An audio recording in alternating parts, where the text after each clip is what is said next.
on Facebook too. Yes, sir. It's across All the right. board. What's popping and what's dropping? This your boy live and direct in full effect out the 832. Y'all already know how I do. What's popping and what's dropping with my boy out the 662? Y'all already know how he do. What's popping and what's dropping, Craig? Man, not much, not much, not much. The Jimmy J Smooth Network Show, the podcast is back, and we live and in full effect. So shout out to our guy, the one, the only, Trey Murphy. I don't know. He's calling himself T Murphy these days, and I wouldn't be surprised he gonna call himself TD Jakes Murphy with all these different names he got. But let's go on and plug this edition of the live and direct in full effect with Jimmy J Smooth and Long Craig Smith has been brought to you in part by Trey Styles Customs and Designs. There's nothing that this man cannot customize. Hit him up for your NBA, NFL, NHL, MLB, FCS soccer, UFC, special occasion stuff, and all your needs. He'll do them. Shirts, hats, glasses, mugs, aprons, chef hats, name it. He got it. That's my guy, Trey Styles Murphy. And his name is T Murphy on Facebook.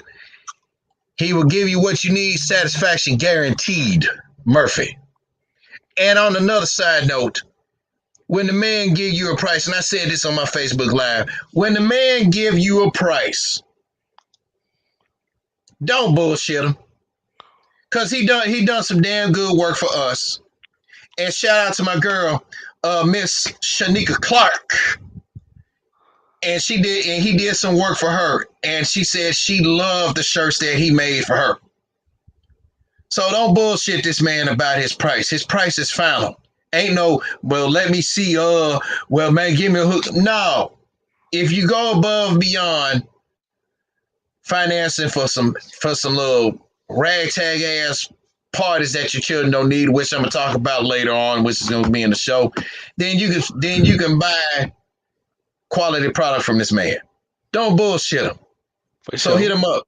Trey Styles, Trady Murphy Custom Design, and our guy, the horseman, Agent Williams. He has truly yours customization, reefs, and of course food. He had a very impressive menu last week.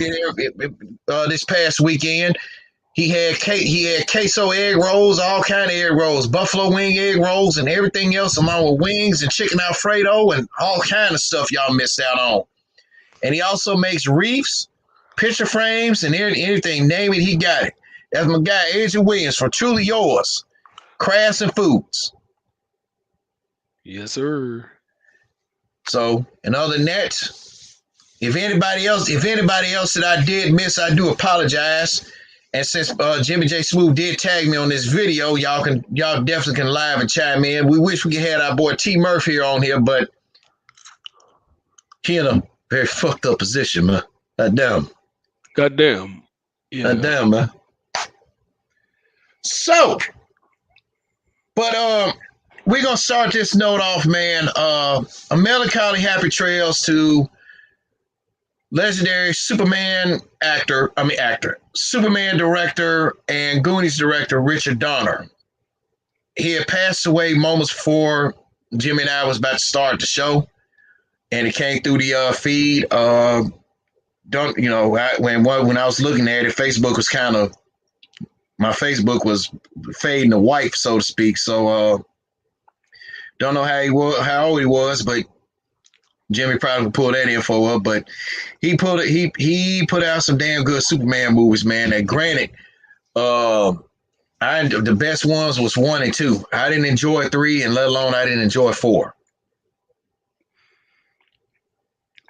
Oh, yeah, for sure. For sure. Well,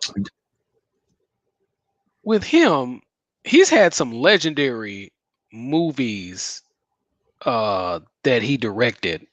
Of course he directed The Omen, Mm-hmm. X-15 with Charles Bronson. He directed Inside Move in the 80s, The Toy with Richard Pryor, the Lethal Weapon series, Scrooge, Radio Flyer, Maverick, Assassins, Conspiracy Theories. He's directed some pretty he directed some pretty big cult classic movies. You know what I'm saying? And pretty much he made, you know, he pretty much solidified Mel Gibson as a superstar. Yep. As even though, he's whatever, but he put him in the right position. You know what I'm saying? In terms of, because after he did Mad Max and a couple of other, movies, that Lethal Weapon series would pretty much is what brought out, Mel Gibson's wealth, as well as Maverick and a host of other movies. So Richard Donner, Yep. he's definitely created some cult classics in his career. You know what I'm saying? Very underrated director. Cause I'm like, who the hell you talking about, dude? And like, and then I had to look up, okay, this is what he did. The Omen series, series, he was either a director or an executive producer with that. So like I say, most of our childhood has been consistent of his movies. So definitely rest in peace to the brother. And you know what I'm saying? He also executive produced Free Willy. Okay, I'm just looking this up. Any Given Sunday. So we're talking about Oh man, that was a cult bet. classic. Oh Cult my classic. God, I'm gonna have to watch that cult classic on Tubi, man. That was Any Given Sunday. That was my shit. Because and when you think about it, Any Given Sunday was basically. Now he produced that, right? Mm-hmm. He executive produced that, right? He executive produced other films, but he definitely was responsible for the Free Willy, the Tales of the Crypts, direct to screen movies and stuff like that. Any Given Sunday, he basically started the X-Men series, which his wife was a part of before the other guy, who has a fucked up reputation, by the way, but that's a whole nother conversation. But his wife, after he took over, he has a fuck shit reputation. You know what I'm saying? But nevertheless, his wife actually started the series, started the direction of the series. So she was real big in that. So yeah, I mean, definitely rest in peace to the brother. Definitely rest in peace. And funny that you said that he was the executive producer of Any Given Sunday. If any of y'all have not checked that movie out, it's on Tubi right now. TUBITV.com. Type in Any Given Sunday. Damn good movie with a damn good cast, man. And it's just, just put a lot of things in perspective about how the NFL really is with some of these players. LL Cool J, he played an asshole running back. He said he was just worried about getting his yards, getting his bread, and he gone. Right. Jim Brown was hell. I mean, come on, shit. That was rare that you had Jim Brown and Lawrence Taylor together in the same movie. Right. And Lawrence Taylor, he did a damn good job, and his character, he said he took one more bump to the head, he was going to be paralyzed. Right. And, Jamie Foxx, he played the typical, let me pinch myself here. Typical black quarterback that didn't want to read the playbook. So. But believe it or not, Jamie Foxx was actually a all-state quarterback out of Dallas. I forgot because I passed through it a couple of times. I forgot the damn city because I passed through it when going back to Memphis one time. But yeah, he actually that was actually his position in high school. He was an all-state quarterback out of his right outside of Dallas. So yeah, that pretty much was accurate on Jamie Foxx part. And I knew he played he played the hard-headed quarterback to a T. I mean, shit, Layla Rashawn, you had damn good cat. Layla Rashawn, Dennis Quaid, shit, and that last but not least, the legend himself, Al Pacino. Come on now, right? And guess who's in the hive? Yeah, Murph. What's going on, guys? I'm in for a hot second at this fucked up ass place. Ladies and gentlemen, T. Murphy, satisfaction guaranteed. He'll give you what you need. What it is. Man, our days have been changed. So, Craig already know what's going on up here. Mm-hmm. They got me in the fuck position. I'm working 7 days for one. I ain't too happy about that. So Then I'm in another post. So, but I just got to say one thing. North, raise your raising thumbs thumbs up. up. Yeah. No. Yeah. So I saw I heard that Richard Donner passed. Yeah. Yes, Well, sir. it won't be a Lethal Weapon 5 because they were working on a 5. It was They'll called. find It was gonna be called Lethal Finale. That's what it's gonna be they'll called. probably find somebody of his caliber to finish everything. As long as they don't get that Bryan Singer dude. Was that the guy you was talking Oh about, no, Jimmy? That had please don't. Oh I no. don't. Ooh, man, no, yeah, no, because no. Jimmy said Brian, when it just dawned on me. He said because Richard Donner, and that's what we didn't know. Richard Donner had started doing the filming the X-Men movies. Okay, He did? Yeah. Well, his now well, Wow. actually, well, he was an it, executive producer. His wife started his wife. It was his wife that started the X-Men series as a director, but he was behind as far as an executive producer. Because he pretty much retired from directing.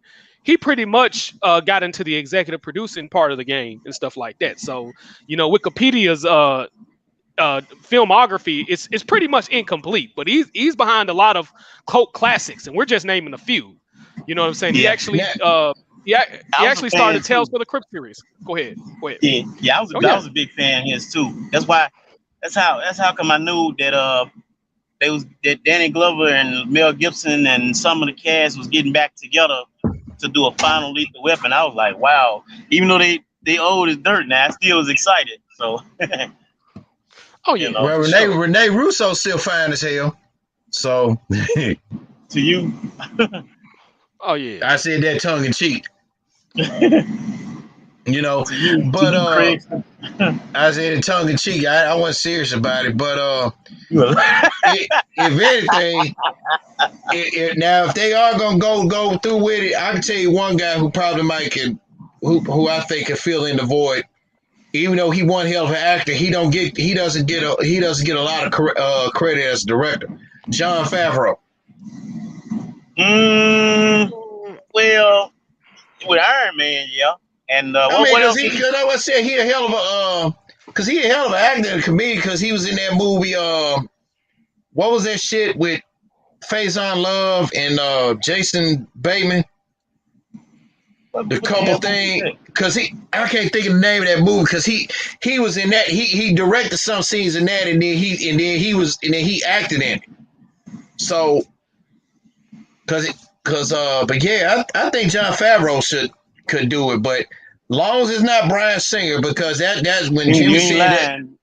Because when Jimmy said he got it fucked up, and then the dude that took over the third X-Men, he had a lot of cleaning up to do. So, shit, as long as they get them a good. Second and third one was okay. Second one was kind of slow, but I still could relate to it because it was like a cartoon. Third one, I pretty much dug it a lot. Yeah, I like the third one better. The first and the third, 1, 3, and 2, they were the best ones. You didn't like United? I liked the part 2. It was kind of slow, but I knew Magneto was gonna turn on him in the end. So Right. Yeah. They gotta get this shit from Fox though, man. Fox fucked up a lot of stuff. I agree. I ain't a fan of Fox, nothing, man. I don't know what's up with Fox. Well, yeah, I do know what's up with Fox, but still, yeah, we all know that. We all know that. We caught that crap there, man. We all know that. Blonde and blue. That's all they had to do right there. Yeah, that's why they fucking up classics and shit like that. That's why Marvel trying to take a lot of their movies back, secure rights and stuff. Because everything Fox brings out, Daredevil. It wasn't them garbage movies that I like. It's a garbage movie that I like though. X-Men. Die-hard fans will like it, whether it's garbage or not. Sort of. So best thing about with X-Men, Halle Berry, she wanted to play the role of Storm. She did good as that, and then it brought us Hugh Jackman. Yeah, as Wolverine.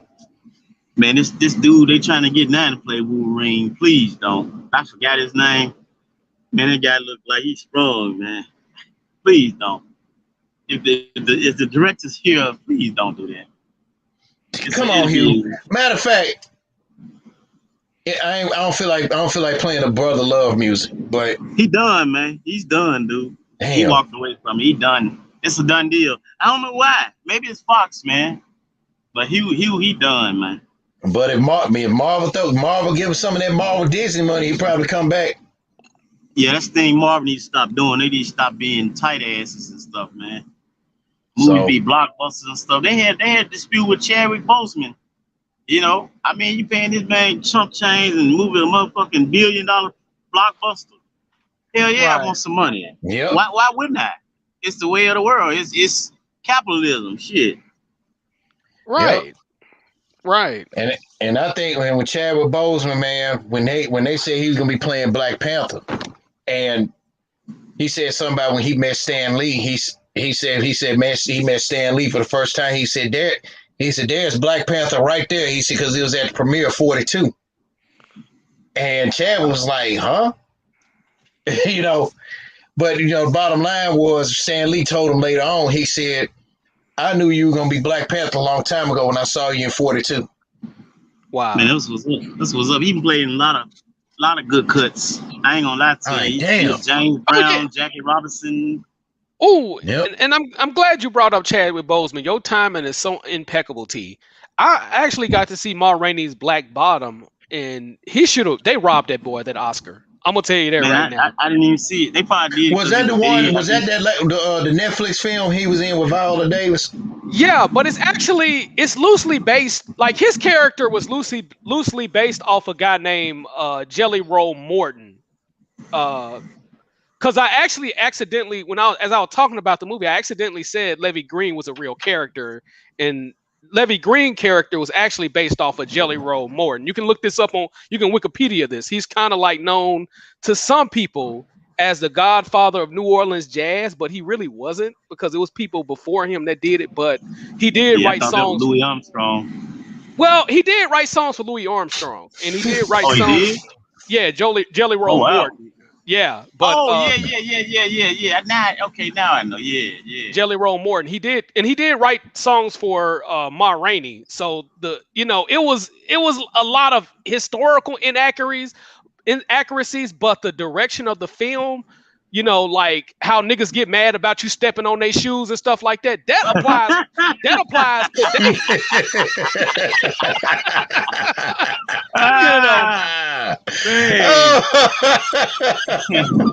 Shit, if they some nice shoes and you just got them, man, goddamn, clumsy motherfuckers stepping on my motherfucking shoe. Watch when you're going. Yeah. And they had, and like I say, I believe Viola and Chadwick should have got an Oscar because she played Ma Rainey to the T. If you look up Ma Rainey was talking bad to them white folks, man, back in the day. I mean, she was, she didn't take no shit off nobody. I mean, now the part about her being a dyke, that is disputable. Because there's no real clear-cut evidence of her being a lesbian. There's no real documentation, indisputable documentation. It's just rumored that she was messing with Bessie Smith, but it's nothing in proof. It was always just rumors, but it was nothing ever proven behind that. But she didn't take no shit. That part of the game, Viola played that to the T. She should have won an Oscar for that, man. She like Denzel Washington. She did win one in Fences, though. She did win one in Fences. She won one in Fences, but she should have won one for Ma Rainey. She played the hell out of Ma Rainey. And Chadwick Boseman made that whole entire movie. If you watch that movie, you'll be like, damn, I know the hell I gotta watch it. Yeah, and it's watched it. But it's based off of August Wilson play, and I think Denzel is gonna put as many August Wilson movies out as he possibly can. Are we talking about Fences or the Ma Rainey? We're talking about August Wilson wrote the screenplay, which was basically made Charles Dutton, pretty much got Charles Dutton in Hollywood because he actually played Levy Green both times when the Broadway play was distributed. But I'm talking about the playwright August Wilson. He's gonna put as many. Denzel owns the rights to August Wilson's plays being on the screen, being on the big screen. So he says he's gonna try to put as many of them out as possible. So that's what it'll be interesting. Oh Yep. yeah. Oh yeah. Hey, that was a good movie, man. Fences, and you know, I was in the play in high school, so I was quartering. Wow. Wow. and you know, Fences kind of hit close to home here in regards with my life, man. You know, I was like, God damn, you know. I thought about you the whole time, man. Oh yeah. You do the stories. What you tell me with you and your pop? I said, damn, this Craig right here, man. Mm-hmm. I don't Yep. know if it was that bad, but it was y'all. No, well,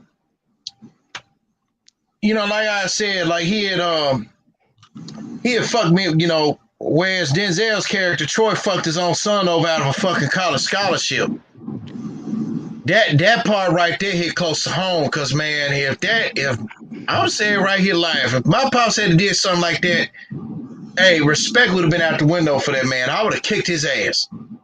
Well, he did tell him go get a job first though. But he stopped him from getting a scholarship mainly because he didn't follow instructions. So you gotta look, Yeah, you gotta exactly. But you know, but that was kind of fucked up. I'm like, damn. but you gotta follow it. back in them days, like Jimmy talking about, you know, man, we didn't have all that education and shit like that, though, man. We didn't know it was so many.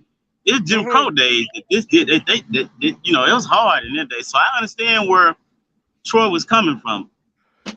Yeah, cause he said, hey, get you a job and then I'll help you get this scholarship. That's what he told him in the movie, and he didn't follow instructions. He got mad about that, but he didn't follow instructions. You gotta when you living under your parents' roof, you gotta follow instructions. That's just what it is. Yeah, I You know mean, what I'm saying? hey, I'll be honest. I followed.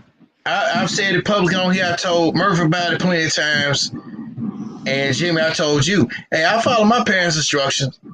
One thing I didn't, you know, and then like a lot of times my pops always be focused, you know, when his outsider crew who didn't know much, who didn't know too much about shit. Every time like your daddy always said you never listen. I see, damn right. I said when it came to money, I ain't never listened to him. So what the fuck? I listened to him about other things, but as far as money goes, I didn't listen to him. Because You know, hey, man, go ahead, Craig. you know, because I still say it to this day. I even told my moms that shit. Moms even knew. You know, because my mom even said it best. Said Pops is the last person to give advice was to talk about folks about money. If it ain't benefiting him, don't talk about it.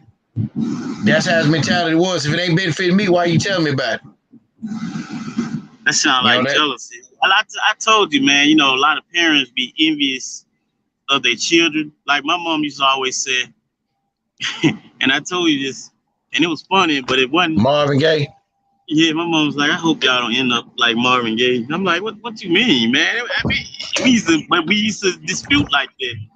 I hope he don't end up killing you or you killing him. I said, I ain't gonna do that to him. I mean, he brought me in his world. Now, if he turned into a zombie or something and try to kill, yeah, then so, yeah. But other than that, nah, I ain't gonna do that to him. That's my dad. I'm trying to respect this man, but this man constantly acting like he got a problem with me. You didn't teach me how to drive. You want me to stay put in a slave state. You know, that's the problem that I had in my household. Most parents teach their kids how to leave the nest. You ain't teaching me how to leave the nest. Driving would have been one of my big tickets to leaving the nest early. And my dad didn't want people to leave the nest. Exactly. He wanted you to stay put. Exactly. Hell, I taught myself how to drive when we was down at my grandmother's house, God rest her soul, in Cuba, Alabama.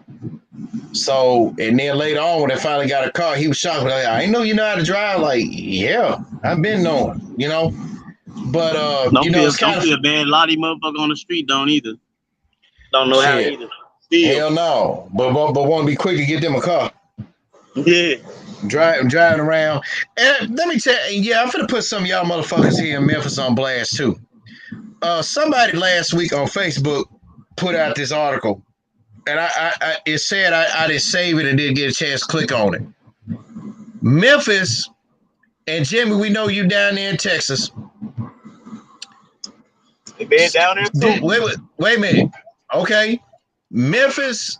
So whoever wrote this article, this jabroni had the nerve to say that Memphis is ranked number 1 as far as having the best drivers. Fuck I no. speak. Wait. I speak for Jimmy J. Smooth, and I speak for Gary T. Murphy. Bullshit. Certified. Because man, I'll tell you something. What happened to me? I took my got off work, took my guy, took Murph home yesterday, right? And it's some little hill part you go down and go up to before you're ready to go down another hill again. He know where I'm talking about going back. Some fool had these bright ass fucking lights on in my goddamn face. And man, I almost ran into them. And yeah, shit, man. and I'm like, man, I pulled over and I said, man, and I pulled over and I told him, I said, man, cut your fucking bright lights off. Damn. In broad daylight or at night? No, this is nighttime with all the street lights lit. He might have had his high beams on, but just high. Yeah, he did. Too damn high. Man, cut your damn bright lights off. Bright lights off, man. Shit. Like in Houston, I get it. I get that. I get you having your high beams on out here because it's parts of Houston that don't have no street lights. You know what I'm saying? Like every to Katy, and that's the reason why I don't go to Katy at night. Katy, because once you leave the stadium, the football stadium over there in Katy, it's pitch dark. So I get why you would have your high beams on. I get why you would have your high beams on in places like Fort Bend County or like where our boy Corey Wolf stay at. You know what I'm saying? Which is south of Pearland. It's no lights out there. So I get that. Hold it though. Go ahead. And also on behalf of the three of us, shout out to Corey Wolf and big congrats, man. You finally got your little girl. So now, now you finally got your little girl, man. Big congrats to Corey Wolf and Mrs. Corey Wolf on that one. She was born July 4th. So yes, sir. Big congrats. Yes, sir. That's cool. Yeah. I got a milestone today too. Shit. Yeah, he's single. He been single for a whole year, y'all. No, 3 years, fool. For 3. Wait a minute. Our boy Murphy been single for 3 years. I ain't talking about sex now. I'm talking about single. I ain't talking about sex. Okay. So all you ladies in Memphis, and I ain't talking about none of you. Well, scratch that.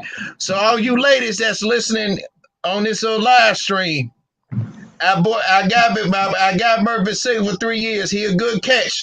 Don't catfish for say you looking like Lord, you look like, don't say you walk around with a body like Rachel Nichols, goddamn it, and you walk around about as wide as all outside. Because everybody go, he'll be like, hell no. Jimmy, we told you that, Jimmy. Did we tell you I got catfish, Jimmy? Did we tell you that? We talked about that in April. Yeah. Okay. We ain't got to go through that no more. Thank God. I quit, man. I quit. I had to drink a couple of shots from Murphy for that night.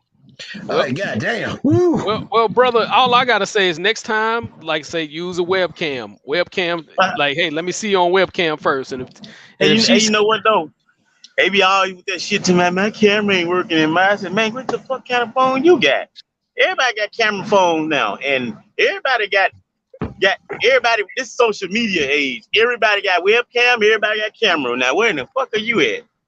Yeah, you got like WhatsApp. I mean, bitch, if you can't get it on Facebook Messenger, go to WhatsApp. If you can't get it on WhatsApp, then bitch, we just ain't talking. Vimeo or Hangouts or something.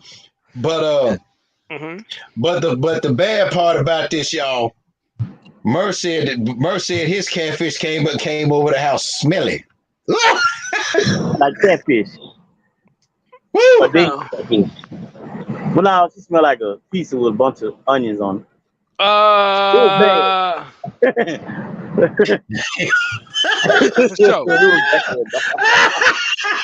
Ladies, you got to wash your ass. Come on, man. Hey, Red Fox say wash your ass.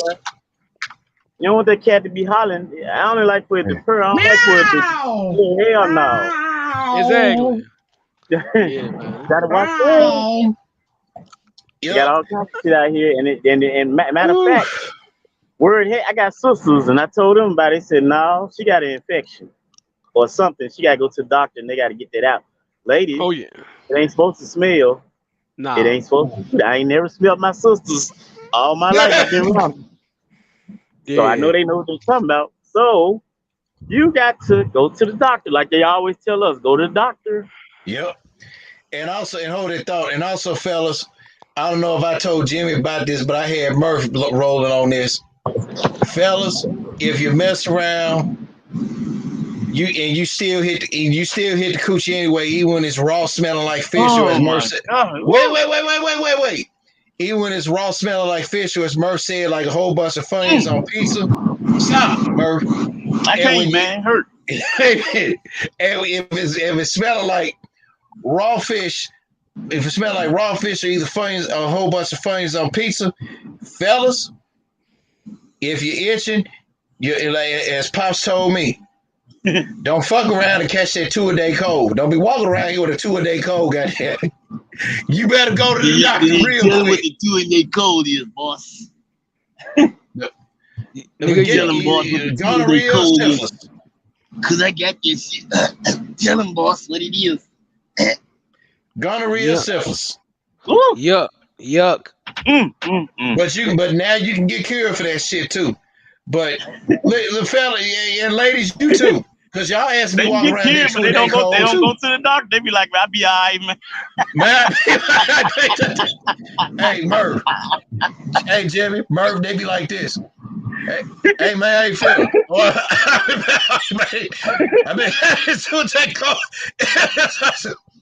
Sitting on the push with beer and shit. I'll be all right, man. Shit. I'll be all right, man.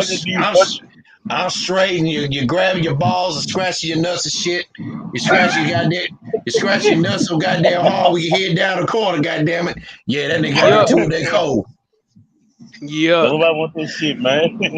Hell. Y'all so I know wrap it up, but goddamn, make sure this shit don't smell either. Fellas, wrap that motherfucker up, and if it smell, don't hit it. Run. Haul ass. Haul ass to the fullest. So we done had fun for 31 minutes. Now let's get down to the nitty gritty. Jimmy J Smooth has some good news to report. Nate McMillan is officially the Falcons, the coach of the Atlanta Hawks. This had to be no-brainer, and it was a fucking no-brainer. Now I'm glad. Now I don't know what happened with this other dude. It looked like he just wasn't in it, or just wasn't with it, or whatnot. But Nate deserved it, man. You know, after how Indiana had got rid of him because he had 3 straight first round playoff losses and shit like that, and all this and that. Okay, but I feel, and I don't know how Jimmy feels about it, but we saw this come a long time ago when they said Nate McMillan's coach, interim coach. I'm like, wait a minute, what happened to the Lloyd Pierce dude? And they said Lloyd Pierce wasn't panning out, and then some of the guys off of New Toby Sports said that the man was Lloyd wanted to do his own goddamn thing. He wanted to try to run the guys. You know, if you're a coach, you can't run. You can try to teach young kids, the teenagers, how to be men. You can't teach men, grown ass men, already how to be men, and you turn around doing fuck shit yourself. So I don't blame Atlanta for making that move, for getting rid of Lloyd Pierce or whatever.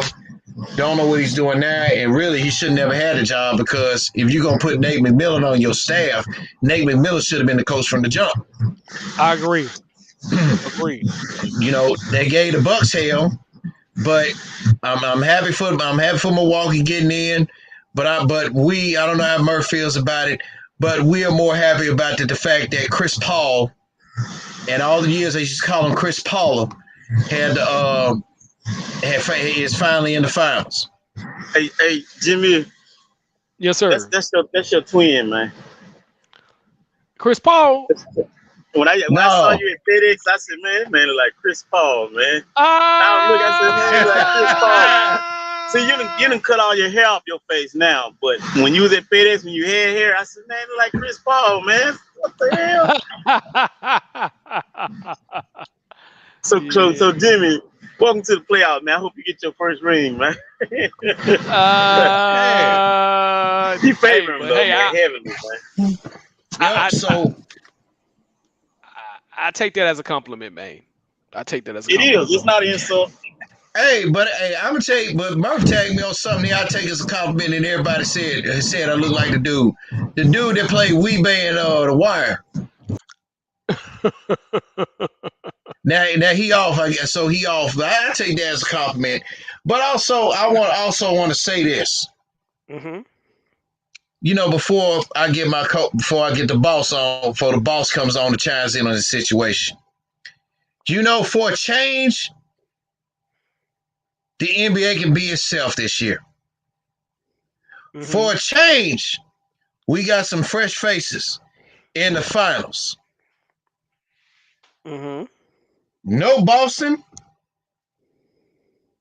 no Lakers, and especially no LeBron. And I'm about to single out all you LeBron fans out there because I said something months ago when the Lakers won the championship. I said that the Lakers were not going to repeat as champions. Now you may want to call. Now y'all may want to start calling me a role scholar because I'm right. I'm about 95% right on every prediction I make.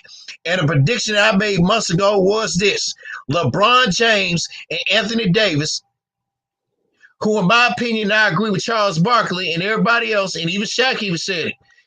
You making all this money, you need to put you making all this money, you need to put some money in your body so you be healthy. I mean, come on, you ain't even fucking 30 years old yet. And you got a body like an old fucking man, and you know better. I told all these LeBron fans, these legion of LeBron followers, I told them, LeBron is going to get put out in the first fucking round. And everybody like, oh, Craig, you don't know what you're talking about. LeBron the GOAT. No, LeBron is the most. He ain't the GOAT, he the most. The most outstanding. The way it said, the greatest of all time, he's the most. The moat, M-O-A-T. He's the most of all time, cause he be trying to do the most. He will never get on the level as the little screen icon that Jimmy J Smooth of that gentleman. He never will be. Show me somewhere where it said that LeBron won Defensive Player of the Year. Show me where they say he won MVP. Show me where they say he won the scoring title all in 1 year. I'll wait. Show me where it would say that LeBron in years past, where he was named Rookie of the Year, NBA MVP, NBA Finals MVP, and Executive Year Coach of the Year. I'll wait. And by the way, those accolades belong to a guy by the whitest black dude ever to ever play in the game, Larry Bird. I sat here months ago and told everybody LeBron was going to get beat. LeBron was going to get beat.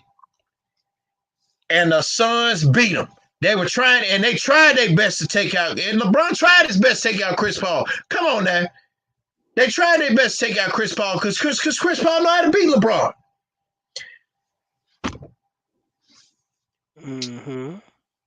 Now, I'm going to make, and the bold prediction, and I'm going to make another bold prediction, and the bold prediction is this. I got the Suns winning in 5 games against the Bucks. Without Giannis, without Giannis, 5. With them, 6. Those are my predictions.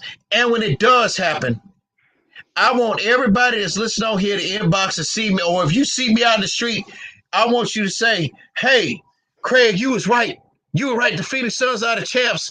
And if you come to me and say that, including you, T. Murphy, guarantee Murphy, I'll buy you a beer and I'll buy your ass some of the hottest hot wings there ever is, because it's going to happen. When I said LeBron was going to get beat in the first round of the damn playoffs, then none of y'all asses listen to me. My moms said it best. There's a difference between when a person is hearing and when a person is listening. Because when you do more hearing than listening, you ain't catching the damn point. And none of y'all LeBron lovers, y'all LeBron loving ass kissers was doing more hearing than y'all were doing listening to me.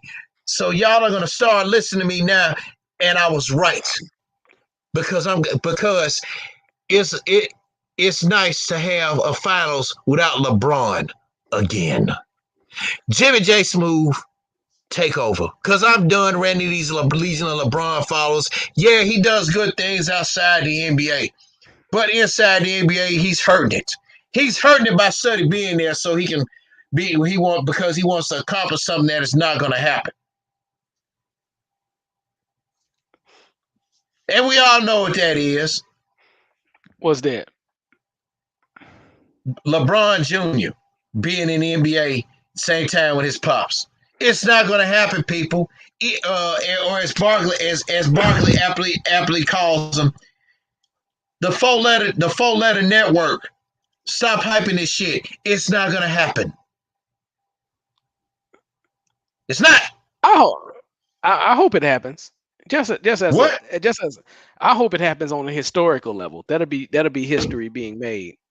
That'll be just like Ken Griffey with Ken Griffey Sr. So yeah, I would love that. I would love to see that. I would love to see that, at least him play with his son for 1 year. But I don't know if them injuries is gonna allow him to. That's the only issue there, is aging. And that's the only reason why he's not in the playoffs right now, is those injuries. Those injuries made a major difference. You know what I'm saying? Now, I don't know if Phoenix beat them in the conference finals had they had the right position.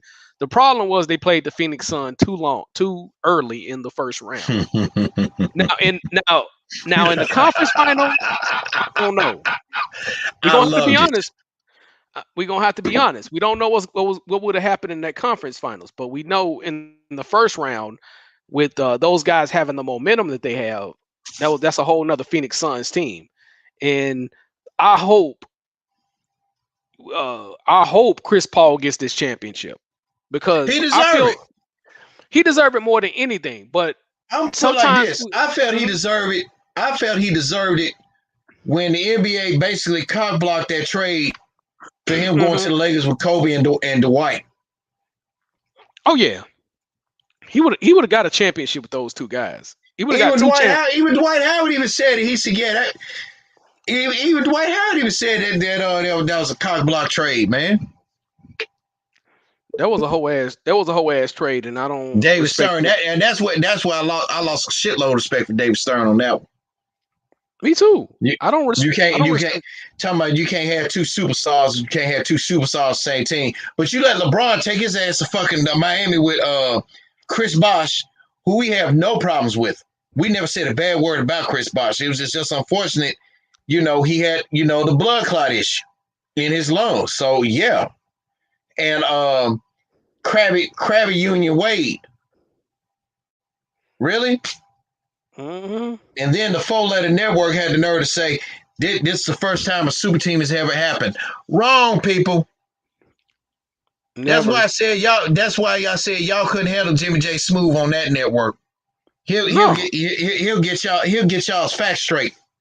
He ain't gonna and speaking of the four-letter network, we're gonna talk about them in a minute.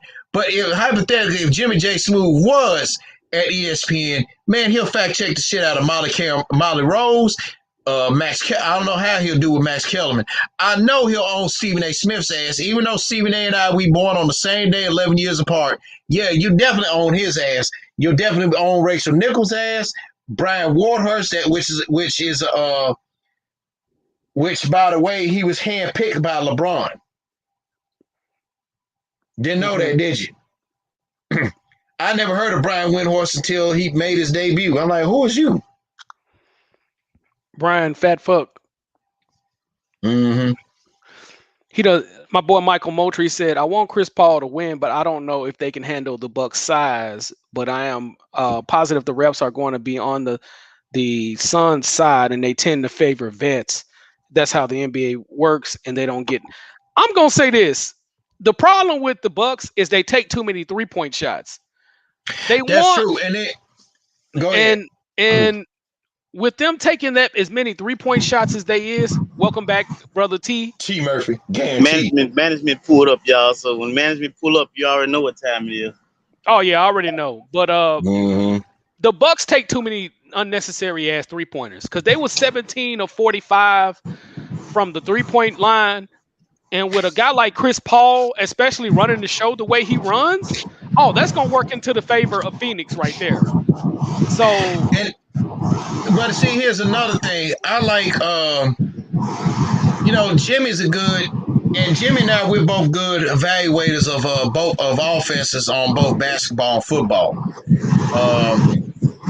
Monty Williams is running some kind of, I get it, what he's running a motion based version of high low.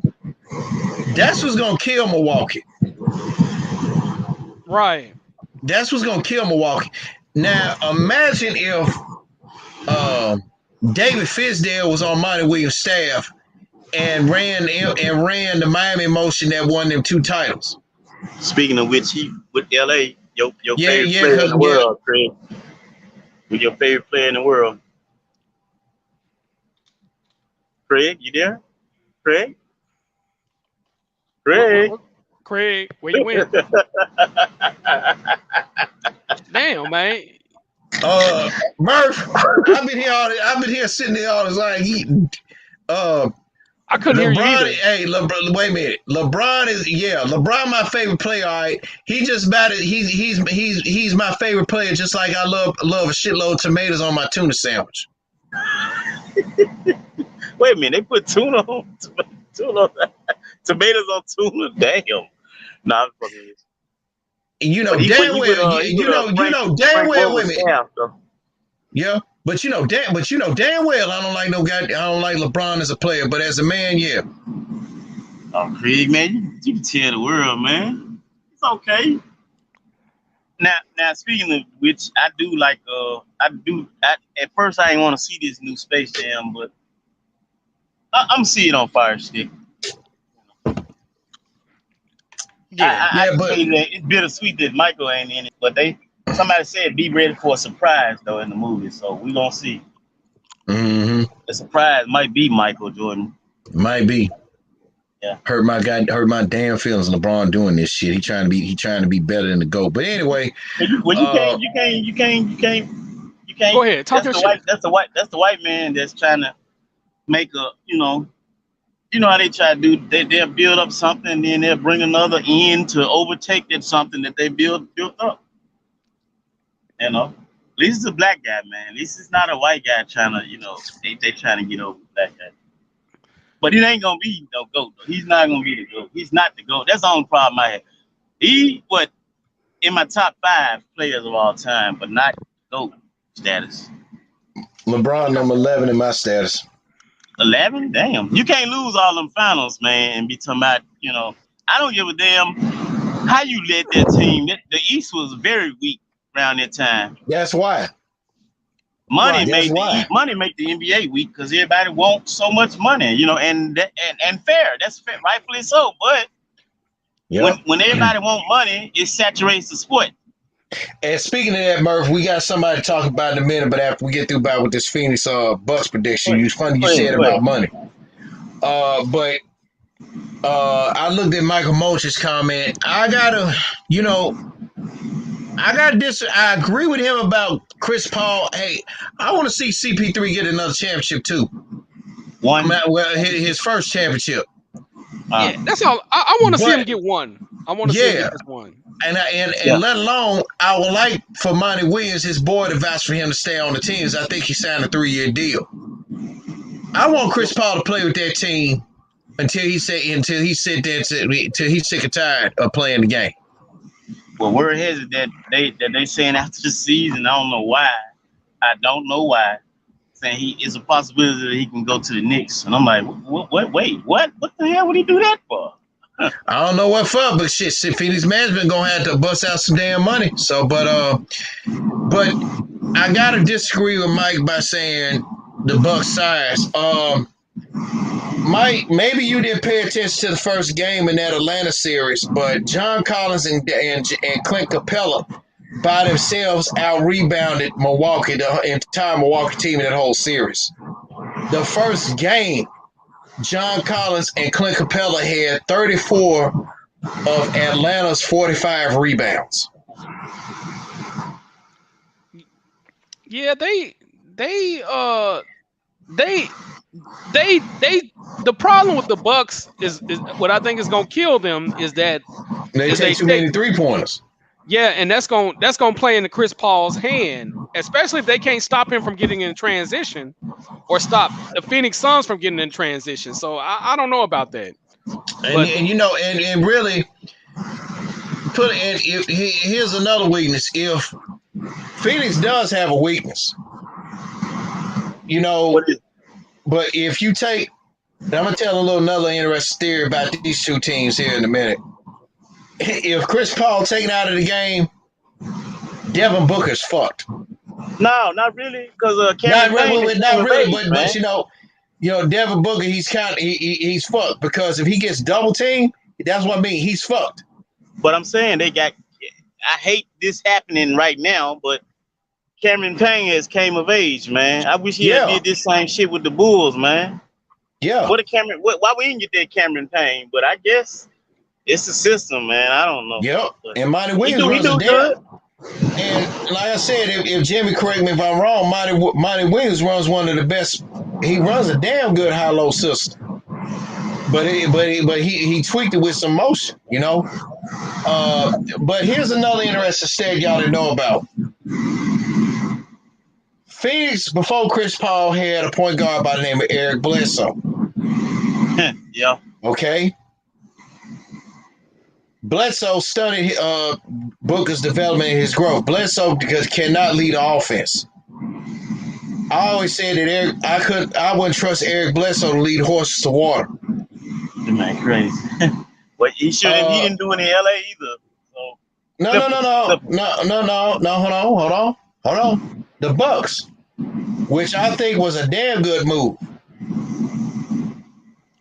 Drew Holiday. Yeah. Drew Holiday took the initiative to guard every fucking Atlanta player there was the other night. Right. Not only is a defensive stopper, he knows how to run the offense. He can shoot a three. When Eric Bledsoe was at Milwaukee, he stunted Giannis's growth. Why the hell are you gonna stunt a 2-time MVP's growth? Because you don't know how to run offense. Right. The motto of the story is this, gentlemen. When you replace the weakest link, better things come to you. And better things that came to both franchises, because Milwaukee ain't been in the finals in 47 years. Phoenix ain't been to the finals in 28. Yeah, we know. My Bulls stopped them. And Eric Bledsoe right now is sitting at home in New Orleans shaking his motherfucking head. Well, good, because you suck.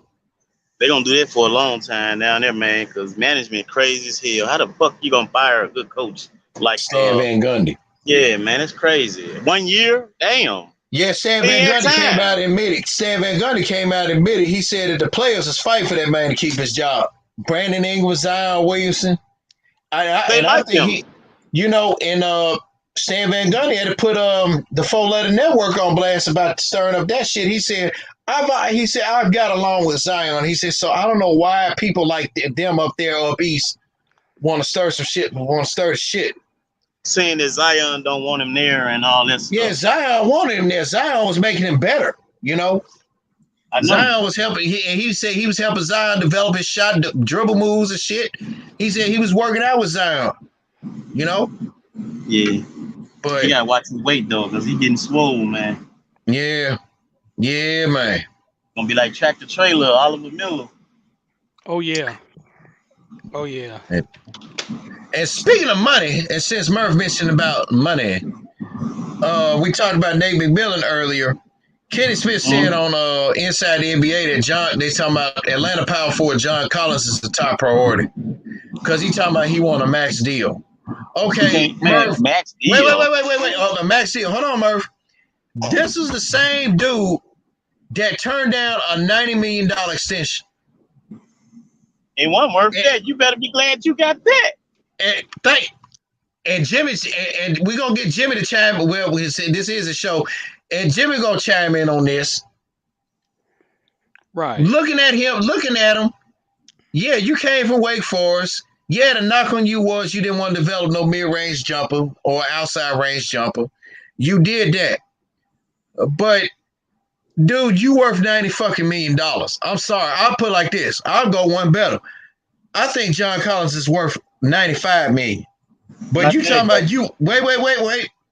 But you talking about you want a max deal? You want the max deal right now is about what, 150 mil or 200 something now, I guess? I think it's 200 mil. 200. Yeah.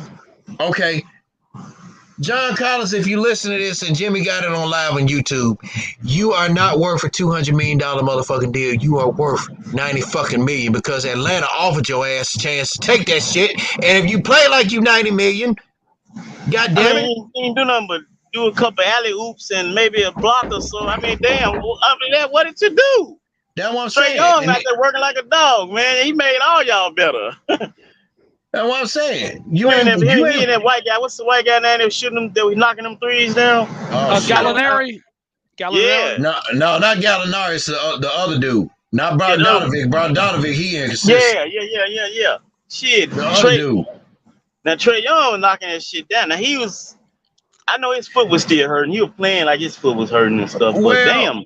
Trey Young be like that when his foot ain't hurting. That's the one that's the one knock I don't like about Trey Young. He jack up to he another Allen Iverson, man. I mean, you gonna score 30-something points, but you shooting, but it take you 30 shots to get 20-something points. Come on, bro.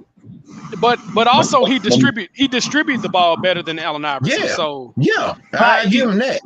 He distribute better. But some of the 3-pointers he take can be unnecessary. But once the coach say go, because I think Nate McMillan is kind of like he did with Damian Lillard when he was at Portland, man. He's like, hey, just do your thing. So I think that's his MO right there, man. And then I think, but here's the difference. Dame is more consistent than Trey Young is. So you got to give him time though, Craig. He's still a young dude, man. He ain't been in the league that long. Yeah, 2 years. How long? I think 2 or 3 years. Hey, when I saw this man down when I was 3 years. When I saw this man in Huntsville, Alabama, Jimmy can tell you, I was knocking the man in. I don't know, man. I think he's solid, man. To be honest with you, solid he guy. He can get a good player, but if he can work, if he can be more consistent with his shot instead of just pulling up the ball and then just jacking up threes. If he can be, I'll put it like this. Everybody comparing him to Steph Curry. Steph Curry, wait a minute. The idiots up east in Connecticut is. He's not there yet. He's not there yet. Not yet. Now, if he was on Steph Curry level right now, okay, when you look at Steph Curry's stat line, if Steph Curry was to score 25 points, he'll get it off 11, 12, 13 shots. Okay, that's respectable. But if Trey Young scored 25 points and this man like 11 of 39, come on, bro. Now, I will say this. You brought up Steph Curry. Craig, you are to LeBron as I am to Steph Curry. I don't like Steph Curry. I don't like it. Light-skinned motherfucker, you. Nah, but I despise. I don't know, man. It's just something about him I don't like, man. I just don't like him. That's that shit I don't like. Yeah. I guess you like him, Jimmy? Who, Steph Curry? I love Steph Curry. Yeah, I like Steph Curry too, but Murph, here's why. Jimmy and I, we like him. We understand, we know you putting that card close to your vest about not telling why you don't like him. You don't hear shit about him, bad news about him being charged with DUI, beating on his wife, or all this and all that. Same as LeBron. I mean, Aisha, she doing her thing. That motherfucker, they're trifling. I agree. We all agreed on that. Aisha doing, but hell yeah. Yeah, trifling, but she's trifling. So let's just come out with it. I even said it. They making all these damn people trifling. But the dude. I mean, you can't say a bad thing about the man. Hey, No, hell, his dad played in the NBA. You couldn't say a I know bad thing about his pops, man. We know Dale Curry. Yeah, I know. Dale one time lit the Bulls' ass up. Yeah, and the Hornets still lost. Who ain't lit our ass up, man? We light our own damn. Me and you were talking about this last night about Chicago, man. Soon as time for the player contract, you ship their ass out. Oh, you want a contract? Ship his ass out. He good? Ship his ass out. We're gonna start over again. Ship his ass out. We're gonna start over again. Well, that's a headache. That's migraine, man. And see, Murphy and I, we Bulls fans. So I got a fan question coming in from Craig Smith to T Murphy. If you were the Bulls, damn. If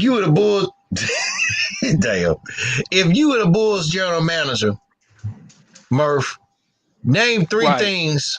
Name three things that you would change from the top of your head. For one, we already got Zach LaVine, so we got to build around him, man. We got to get him a big man, a legitimate big man.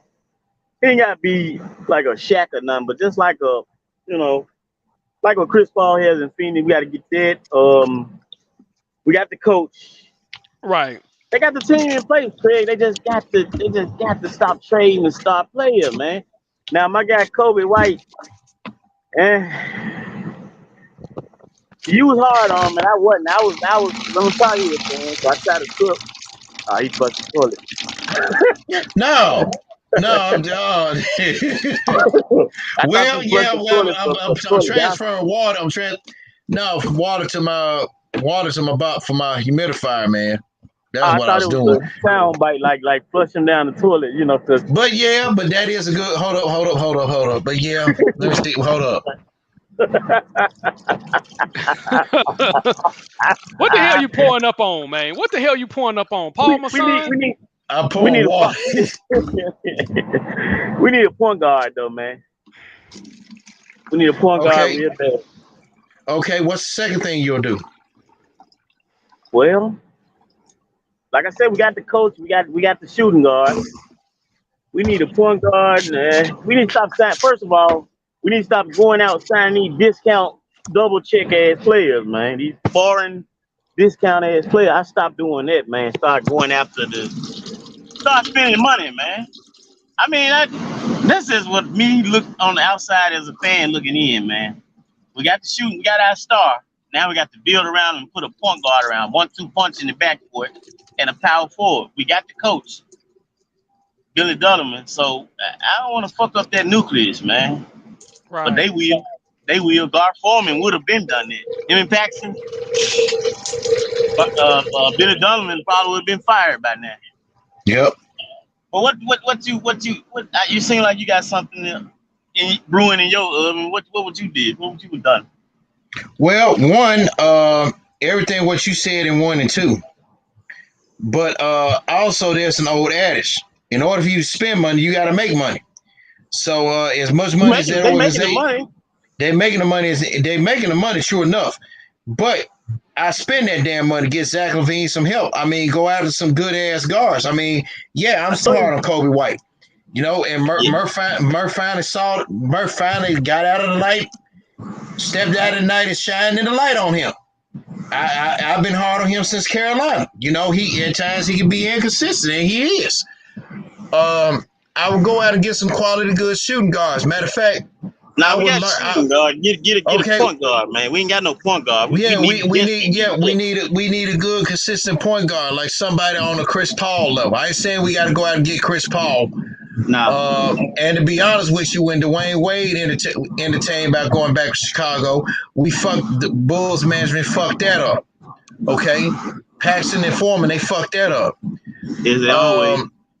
I would be actually get a good ass scout and going out drafting some talent, because this draft class coming up, and the three of us being Carolina fans and Jimmy liking Gonzaga, there is a plethora of guys that's out there. I would go after, and really they also need them a power forward that can not only be like a DeMarcus Cousins, but can also go outside and pull up that mid range jump and that 3-pointer. The white boy from Gonzaga fits that mold. I would I would learn how to draft better. I would get out and spend some damn money. That's what I do. We also got Laurie Markkanen. I don't know what happened to him, man. He didn't fizzle away, man. Marketing. I mean, that dude was on fire, but I don't know what happened to this man through the years. I may want to trade him. I was gonna be honest, just trade him. Trade him to a contender. Don't trade him to no LeBron team. Don't trade him. I don't want him to go though. I like him, man. I don't want him to go. But wait a minute. What's going on, man? Hypothetically, I'll trade him up there to Portland. Because Portland needs some help.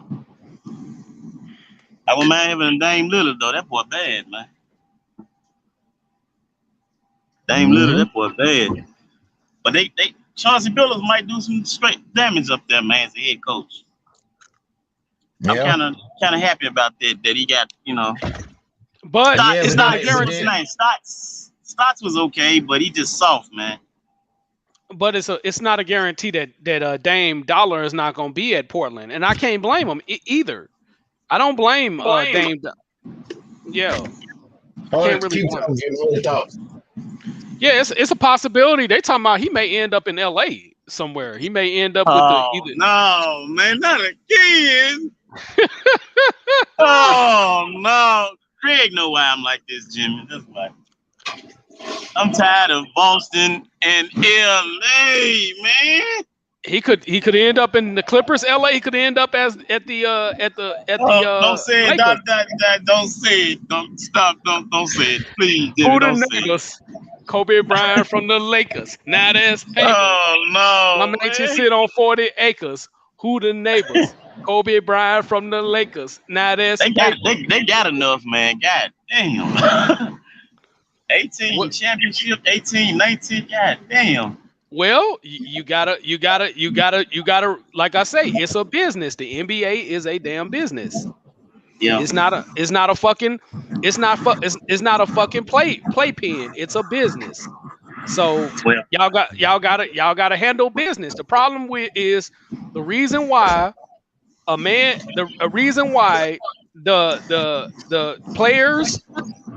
reason why players consistently go from team to team is because these owners don't come through as far as trying to recruit or sign other players, man. Spend money.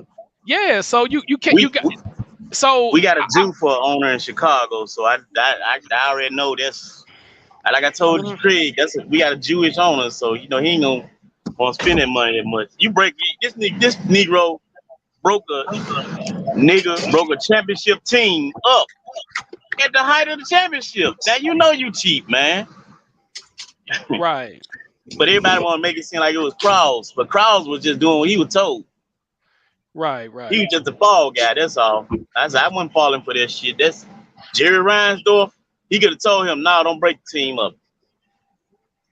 So I know how white folks do. They hide behind shit. They throw the rock and hide their hand too much. Yeah, hide behind this shit. But I'm back now. But also another thing I would do, like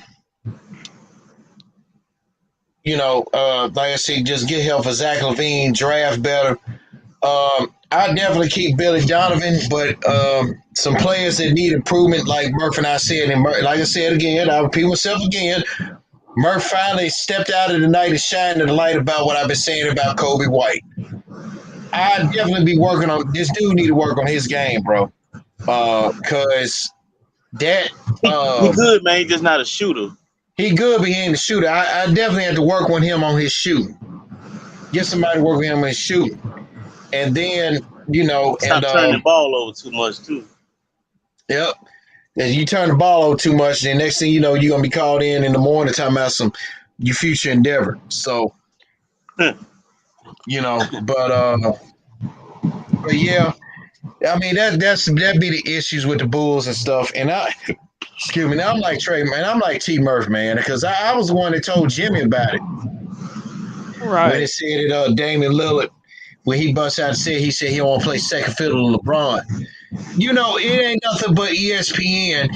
And let's stop this little subject right now and get on their ass. Jimmy, you might want to enlighten Murph on what the hell been going on up there. What? So take it away. Well, Rachel Nichols has started saying some little fuck shit about what's that girl name? Some Taylor girl, Maria Taylor, I think it is. Maria Taylor. Yeah, she was saying some fuck shit, talking about it was an affirmative action hire or some shit like that. It was a real disrespectful ass shit. And then what? It wasn't just her that said this fuck shit. What cut the cake is Steven Jackson bitch ass had basically co-signed this in so many words and Twitter got on his ass. You know, come on, his Jimmy, man. Look, I'm gonna tell him great. Go ahead. I'm gonna bring you back though. Oh yeah, man. Oh my God, man. Hey. And Kwame Brown said, "Hey, come on, man. All that stuff there, I stopped listening to all that because all that stuff there was all to me. When I listen to everybody's side, go ahead, Jim. Finish telling your story. That's basically what it is. That's what it is. Go talk your shit, man. That's what it was. No. All this shit between Steven Jackson, Becky with the good hair, like. Kwame Brown. No, but wait a minute. Hold on, but Kwame Brown was right about Steven Jackson, though. But he didn't say nothing too much. He didn't really say nothing bad. And no, Gilbert Arenas didn't say nothing bad. Really. Stephen A. agree with any goddamn. Steven Jackson will agree with any goddamn thing. You know. Oh well. I don't think that. I stopped when I like people and stuff. Like when Umar and Tariq was beefing, I stopped listening to both of them to smoke clear. I don't like to entertain nobody's side, pick a side and entertain. When I see two friends beefing or something like that, I just stop. I zone out. I ain't doing it for me. Yeah. Now hold that thought, y'all. I'm reading this tweet. They talking about Steven Jackson from this dude named Maverick. His Twitter handle is @RegalHebrew. He said Steven Jackson is the most confused Sambo I ever seen in my life. 45-year-old blood. That's also a new converted Muslim. That's also a SJW. That also wants to view racism through the lens of a white woman. Somebody slapped that fool. They think it's Sambo? Wait a minute. Said somebody slapped that fool when you see him in the street. Damn. Wow. I don't think it's Sambo. I don't think. Jim, you think it's Sambo? Man, no, he gonna come. Bro, he jumping on Rachel. He jumping on the train, man. He jumping on the coon train, man. I don't think he jumping on the coon train, man. I have to say, man, that ain't it, man. You know what I'm saying? So that ain't it, Steven Jackson. Jump on the train. That's what I'm saying. What do you say? No, he was basically co-signing what Rachel Nichols was saying.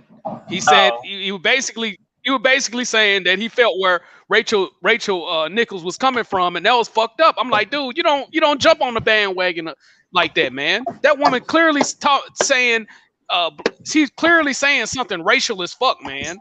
And white people should be the last people talking about affirmative action. They're the kings of affirmative action. Come on, man, get the fuck out of here. So that was real disrespectful, nonetheless, man. And what the fuck Rachel Nichols be fucking talking about? She just stand there and moderate the whole goddamn show. That's what the fuck she do. You ain't, man, get the fuck out of here, bitch. You just mad because Maria Taylor looked better than you, and she eye candy, and bitch you falling off. So that's what that is more than anything. FYI, I don't want none of mama's cooking. My mama just gave me hers, so I don't want nobody else mama's cooking. She did. Gave me some spaghetti. So Kwame, I love you, bro. Please don't put me on that in that kitchen. I love everybody black. I love all my black brothers. So just some harder to love than others. Right. I mean that. Hey, but yes, Kwame dude does have a good point about Steven Jackson, though, man. I mean, he even brought up some point about one time. Said when you win a championship with the Spurs and they offer you a contract extension, he said you're gonna take your stupid ass on somewhere else and lose. Golden State. You're gonna take your stupid ass somewhere and lose, and then you gonna admit that you stupid like that. So what that tell you about him? That's being young though. He was young then. And then he said, "How you gonna say you a street and you make? How you gonna say you make $10 million and you a street nigga?" Hey, look though, but now I dispute that. Now there's a lot of street niggas with bank, man. Dope boys, kingpins, they got money. They just ain't telling you how much they got. Dope boys trying to float, real dope boys, real kingpins, real gangsters. They trying to float under the radar. They ain't out there on their social media flashing and shit like these dumbasses out here doing. Street niggas do got money, man. You can't be a street nigga and be broke. That's what I see. That's first and foremost. Well, only motherfucker on the street broke is prostitutes and junkies. Well, it's some. Well, there's different types of street niggas too, though. You got boss ass street dudes, and then you got regular dope boys too, man. Because certain dope boys ain't making no more than what a dude is making at goddamn FedEx sometimes. So, thank you. Because they selling weed and smoking it off. Yeah. So you do got some so-called dope boys they're not making bank, and then you do got some bosses in these streets that are making that kind of bank. So there is a difference between the two. But continue. Yeah. So, I mean, it is, my thing is, man, wrong is wrong, okay? If you're gonna defend her some shit she said about a colleague. Come on. Yeah. Come on. But I just, like I said, I like both of them. Ain't none of them, I like them both. I like all of them. I just stopped listening. Because, I don't know, I just stopped listening to all the stuff. It's just, what's your opinion on that, Jimmy? Fires, I try to be a mediator and shit, Yep. Yeah, what's your opinion on that, man? Jimmy? On Steven Jackson versus Kwame? No, on this Steven Jackson defending Rachel Nichols. It's some bullshit. As I stated, it's some bullshit. It's 1000% bullshit. He shouldn't be defending her for saying some fuck shit like that. She basically telling people how she feel. You know what I'm saying? In so many words. And no, bitch, you're not that bitch. You're not that person on ESPN when the only thing you're doing is moderating. You're not that bitch, man. Oh my God, man. Lord have mercy. She mad because that fine ass woman got a job over her ass. Her privilege didn't work, so fuck that hoe.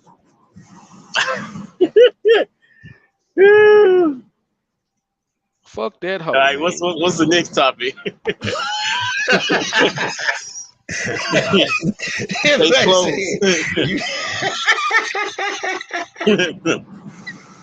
FYI though, I like the Grizzlies too though.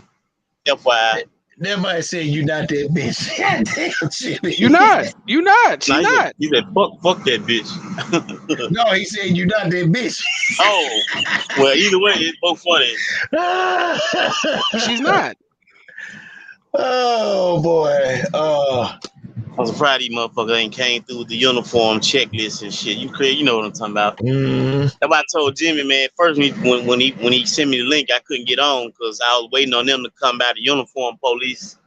They tell us what shoes you need to wear and all that shit. I'm like, man, what the fuck is going on? Right. So, man, they going crazy up here. I told you since they gave us that $15, man, the motherfucker been trying to take that shit back. Interesting. But just like Eddie Griffin said though, once a black man get in Hollywood, he's not gonna leave rich. He gonna leave broke. Yep. That's what Eddie Griffin said and this interview was with DJ Vlad. DJ set me up. Yeah. Oh, damn. Damn. Come on. That boy the feds, man. I don't know why Negroes continue to go on DJ set me up and have interviews with this dude, man. I don't even watch his damn interviews, man. So I don't know more unless I see a celebrity I like, but he interview a lot of interesting people that talk about jail and butt breaking and butt breaking, and The best interview DJ Vlad did will always be with Willie D. Well, no, he had some good ones, man. The one with Umar was really good. It was real solid. Yeah. And Chris Hansen. He interviewed Chris Hansen. Kevin Samuels was on there too, Yep. Recently, Kevin Samuels was on there. Yeah, now the ones with Willie D and the dude that hosted To Catch Predator, he interviewed him. They were pretty good. But I agree with some when I looked at that interview, the last interview he did with Willie D, when he asked that man about Bushwick Bill's funeral, he said, "Do you plan on attending?" And Willie D's bus I said, "No." No, he didn't go. He said, "How come?" He said, "I feel it just be disingenuous that people, he feel, and he's right. He feels it's disingenuous for a person to attend another person's funeral that they didn't like." Well, yeah, I mean, that's because respectable. That's respectable because you got some people on earth, some numbskulls that'll come to your wedding and don't like you, and funeral don't like you. They come to your wedding to see who you marrying, come to your funeral to make sure you really dead. Yeah. Yep. Exactly. Man, yes. They do that shit, man. Say that shit one time, Murph.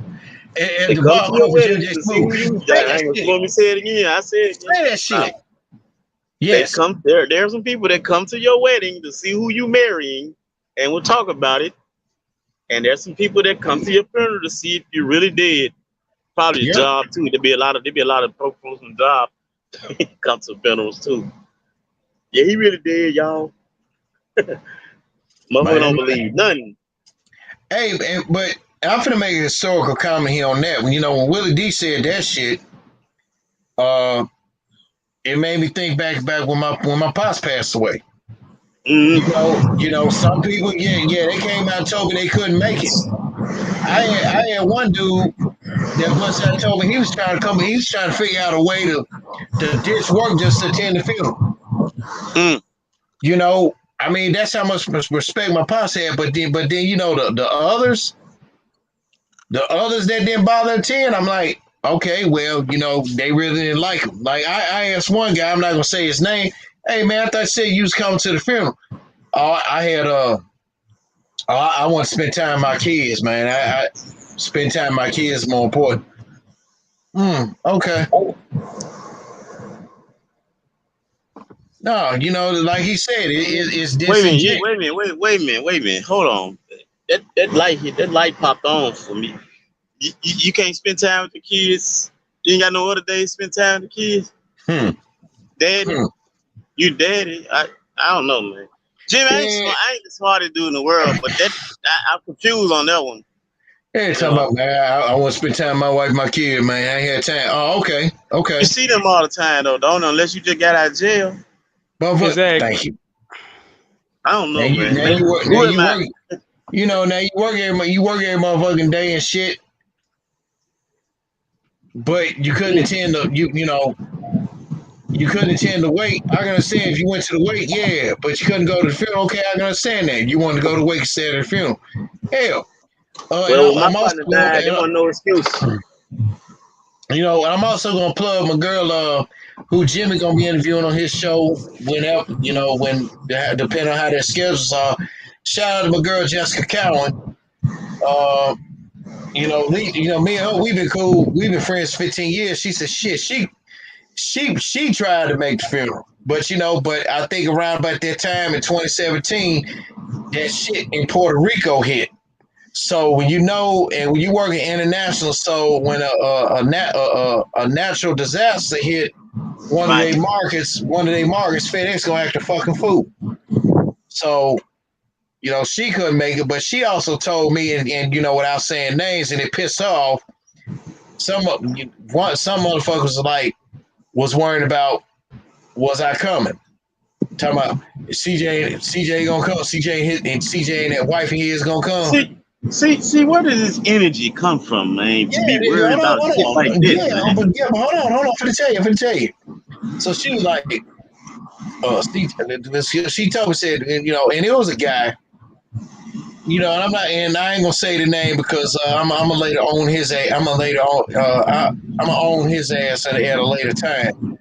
Yeah. But even when they worried about CJ and that wife of his gonna come, and she was like, "What you think? Yes, his dad. He gonna come." She told me that's his pops, man. What you think he gonna do? Sit at home? They gonna sit at home? If us as black folks show concern about the right shit instead of wrong shit like this, man, we'd be a dominant force, man. We gotta stop putting our energy in the wrong fucking direction, man. But hold on, because she said she wanted to get up and slap. She wanted to get up and slap the shit out the damn person, man. They said, "Oh well, if he ain't coming to, but is he coming to the wake? Well, what does it matter? Well, they were like, well, I'm like this here. If he ain't coming to the wake, then I'll come to the funeral. But if he ain't coming to the wake, I'll go to the funeral. Hold up.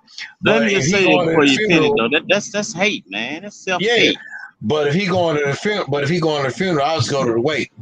But if he going to both, I just ain't gonna come at all. What did you do to this person, Craig? Maybe it's just me being me. I don't bother nobody. Did you do something wrong that you think of, or they just being spiteful, or what's up? Let me see let me recount what all I've done, all the wrong I've done to people. This person. Okay, with this person. Okay, maybe it's the fact that I didn't have. Maybe I had something else better to do other than FedEx. I went to school. I graduated college. You and Jimmy were the first ones to congratulate me on that. I fucking made Dean's list twice, and what made it so bad was I had to get away from Memphis to do that, and it was a good reason. So now I'm trying to see. But I was sarcastic though. I know because I talked to you around that whole time. But now I'm trying to figure out what's wrong with what you done though. I mean, I ain't done nothing to nobody. Hold on. Okay. Yeah. Yeah. I mean, I ain't did shit to nobody. I ain't try to. My way I look at it like this. I ain't trying to fuck their wife. Even though they are married, they are married to them, and then they turn around, they got a FedEx family living somewhere else. I'm not. Yeah. So boom. But see, I spill tea with the best of them. But maybe it's because of the fact, I served in the service that while they were still working FedEx, it's all what they know. Maybe the ball quote from Lawrence Taylor from Any Given Sunday when he told Al Pacino, "Football is my life. It's my life." What they do with FedEx is their life. It's their life. Hey man, but I don't find no fault in none of that though. But I do. What I do it is because maybe because a lot of people view me as me being arrogant. Here's the difference. Yeah, Pops and I, we both are arrogant, but the one that's still standing backs it up. What makes you arrogant, Craig? Because Because I talk about the fact that like I said, I want to get my own superhero line going, which is going. I mean, like I said on my last live, man, I got 10% of the Carib Bible done. That's ambitious. Okay. I bragged about the fact that I was in the military. Yeah, that's not arrogant. It's ambitious. That's maybe it's because of the fact that they threaten by you. Maybe that's what it is. I believe some people are threatened by me. Well, let me just say this, man. I'm gonna say this, and I get this a lot too. Jimmy might get it a lot too. I don't know. When you're a good person, you can't be around. This is like Blade around vampires. It ain't gonna work, man. Exactly. They walk around dark night walkers, dark people of the dark. It ain't gonna work, man. Your Right. spirit, if you got a good spirit, it's not gonna work around people with bad intentions, man. They know your aura more than before you see it. Before you, a hater know your potential before you do. You be like, damn, how you know that? Haters know your potential. Yeah, I mean, that's why you feel threatened. You on some shit you don't know. I mean, I know like I said, I don't do nothing to nobody. I mean, because it's like, I went to the service. I'm not a product of multiple daddies like everybody else. Where somebody will say, "Well, I ain't got different brothers and sisters by different mothers from one dude." I do. Okay, we did that's understandable, Murph, but man, that shit don't mean fuck them, man. They speaking of that, I'm glad you brought that up because they jealous of me. And I ain't did nothing to them. They think just because I stay in the household with my daddy, I'm privileged. Man, how the fuck do you know that? Just because I ain't out here on the street, in and out of jail, dude. I don't want to go to jail. I'm too damn short to go to jail. The fuck you think they go, man? Be like that episode on Boondocks. What they do said. Man, I was like I was 5'5", 130 back then. I'm 5'6" and a half, 250 now. No, 220. Right. 220. Damn, I gave myself too much. What the fuck I look like going to jail? Around motherfuckers taller than me, and they all the motherfuckers ain't doing shit in that motherfucker but working out and fucking and no, hell no. Man, you lame, man. Yeah, you goddamn right, I be lame. I know what goes on in jail, but I ain't lame enough to have my ass in and out that motherfucker. Exactly. Some motherfuckers don't make it out. Yeah, I mean, and that's what I was trying to figure. I was like, well, damn, maybe when I look at it, especially when the three of us, Jimmy, how long you been out of FedEx? Man, shit. How long? Well, matter of fact, what year did you start and what day did you quit? I quit in 2013. And I started in when? 2003. Okay. 10 years. Murph got 12. I got 14. So people can do the math. 14 and 12, that's 26 plus 10, 36. Here the three of us. They got rid of my ass. Yeah. They fired the man when he got hurt. But that's another story here or there. But yeah. Between the three of us combined got 36 years of experience out at a fucking toxic work slave mentality ass fucking environment. Mm-hmm. That it is, depending on where you at. And depending on where you at and depending on where you had the people. And and at the time and around about the time when I quit 2015 and when I got married, most folks is like, man, won't you tell your wife to move on up here and work up here with you? Hell no. Wait a minute. That's country motherfuckers that think like that. Yeah, man. but okay. But I'm gonna tell you what my ex-wife said about this shit. She said, hell no, if I was to move back to Memphis, FedEx would be the last place I would work at. Well, they paying $20 now. No, fuck. Well, you killed that fucking point, Murph. Thanks a lot. But I didn't say go back. I just said that they paying $20. And motherfuckers barely seeing that, But she was saying, hell no, she wouldn't, because she don't want to. She didn't want to be out there in that shit. Right. And which is true enough. And then, like I said, everybody know my story. Jimmy and Murph knew my story. Hey, I had to do what I had to do. I had to move down. I moved down to Huntsville, Alabama. I mean, I enjoyed it. For the 3 years I was there, my last year was, my last year was just, filled with bullshit. Mine was too. I was around some kumbaya motherfuckers. Yeah, 2018.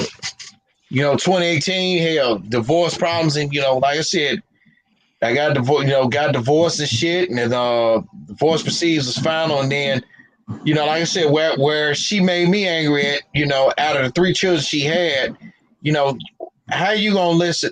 How you gonna listen to your middle child and your whack ass son tell you what to do in regards to me? Think you know? Yeah, Good, man. That's why they say. yeah, you know, That's I'm why they gonna say be arrogant marriage. about this. Hold on, I'm gonna be arrogant about this. Don't nobody command my motherfucking ass in regards to what I need to do, or tell me what the fuck I'm gonna do. Oh, Craig, yeah, you gonna get married again? No, the fuck I'm not. No, Never it know, never, man. yeah, never, you know, never say never. But I'm gonna say it right here and there. I'm in no hurry to get married, not right now. Me I'm in neither. no hurry to get married. You Me know, I'm neither. not trying to hurt feelings or anything. You know, if hypothetically speaking, you know, I'm in no hurry to get married because I got stuff I need, you know, because the 3 years I was married, I learned a lot. You didn't secure your bag, man. That was one. You know, You didn't. You and didn't that's secure that one. bag, man. You got to secure that bag. If you don't, it's gonna be problems, real Agree. problems. So Cause let's just face it, man. Women love they like that security with a man with money. I understand, but it yeah, shouldn't be and the I main mean, focal point.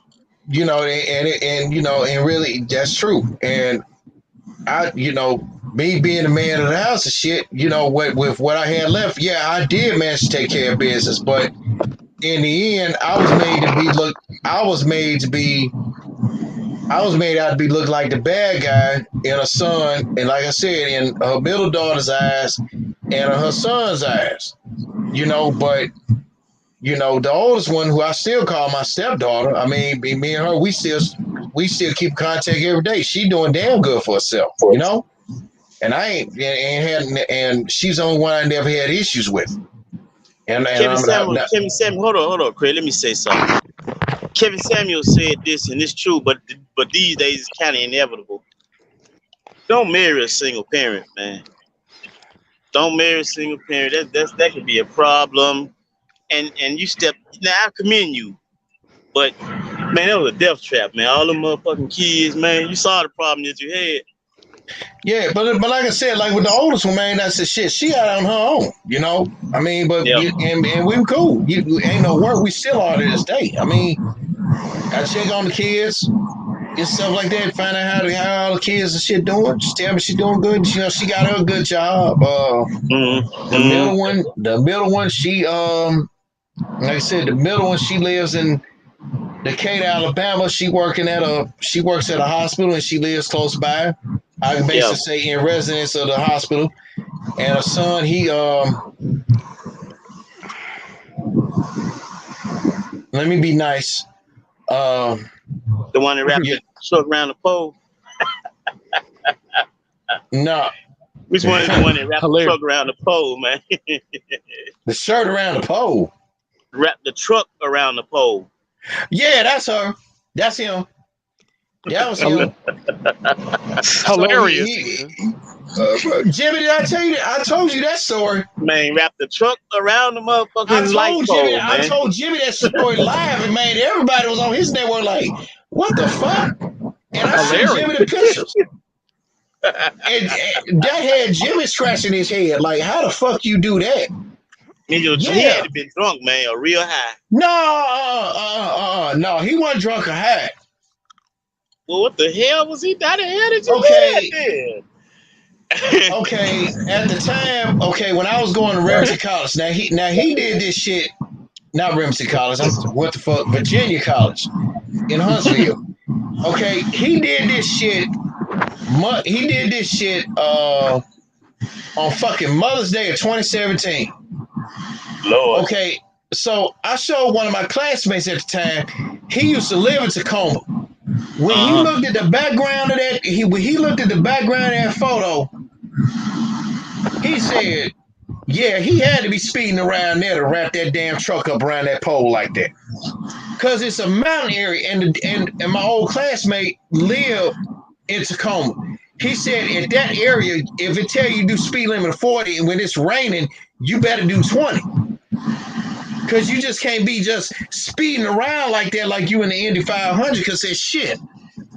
That fool no better than Rain, man. When I saw that shit, he wrapped that damn truck around, wrapped my ex-wife's truck around that pole. I'm like, what the fuck? Murphy even saw the fucking photo. He's like, what the fuck? How you do that, man? I never seen nothing like it before. And when my pastor's alive, I sent it to his phone. And pastor's like, he put, and I remember the text he put on there. He put like, question, all question marks. Then dot. That's it. Yeah, then exactly. He laid ass. How the fuck that happened? Exactly.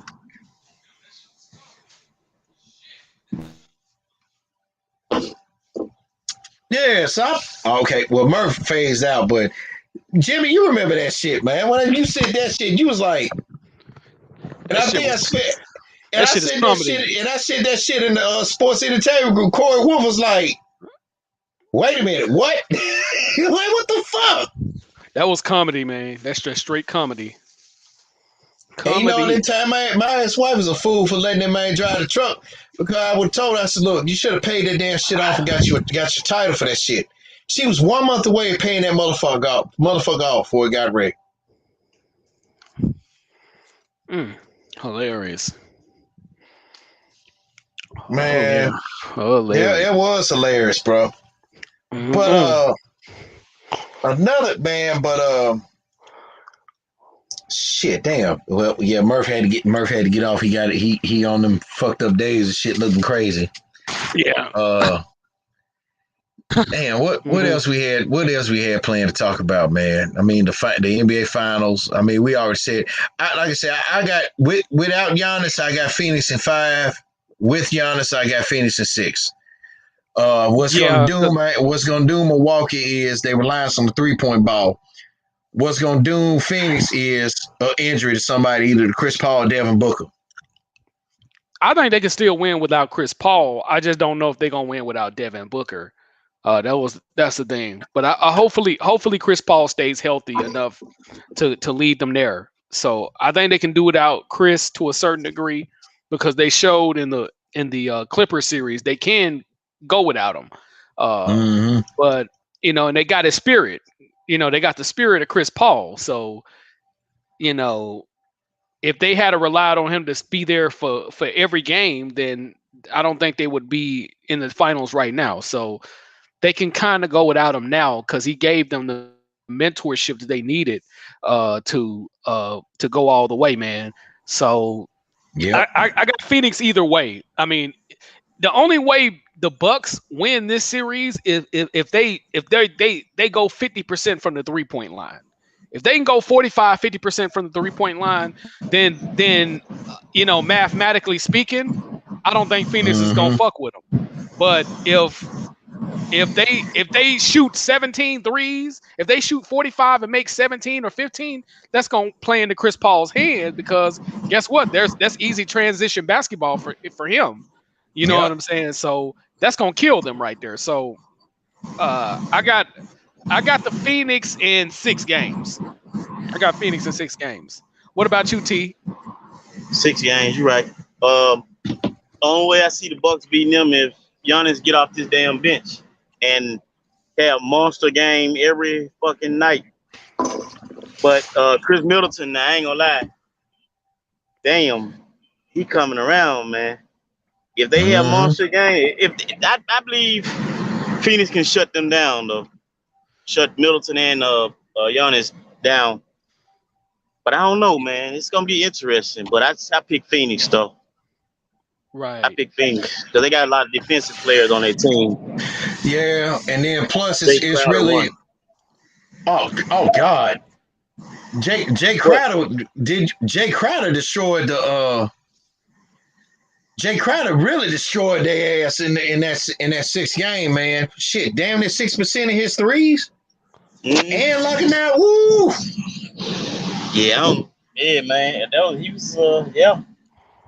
Hey, and if when he win a championship, he could rub it in LeBron's face. Yeah, because he sure was teammates with him in Cleveland, wasn't it? Yeah, LeBron didn't want that man LeBron didn't even want that man in Cleveland. Hey, Right. you know what? Speaking of that, I think he and Ricky Davis, LeBron and Ricky Davis could have been a hell of a tandem, but they played the same position though. Yeah. Small forward. Ricky Davis was straight, man. Yeah. Yep. Jimmy J Smooth. Talk your shit. Okay. Hey Murph. Jimmy sent something in the Sport Talk and Entertainment group, and Jimmy add my guy Murph on to that too. He'll enjoy it. It's finna rain, dude. We finna have a cold front, Murph. Somebody was breaking up or something. I'm sorry. Okay. We finna have a cold front, Murph. Go ahead. What that mean? Jimmy agreed with Charles Barkley about something. I like Charles Barkley, man. I do. Me too. I like Jimmy, Charles. what you agree I'm with a him fan about? of Charles Barkley, but I don't agree with everything he say, but I'm a fan. Charles Barkley responds to Scottie Pippen talking about it's unfortunate that he's taking shots at everybody.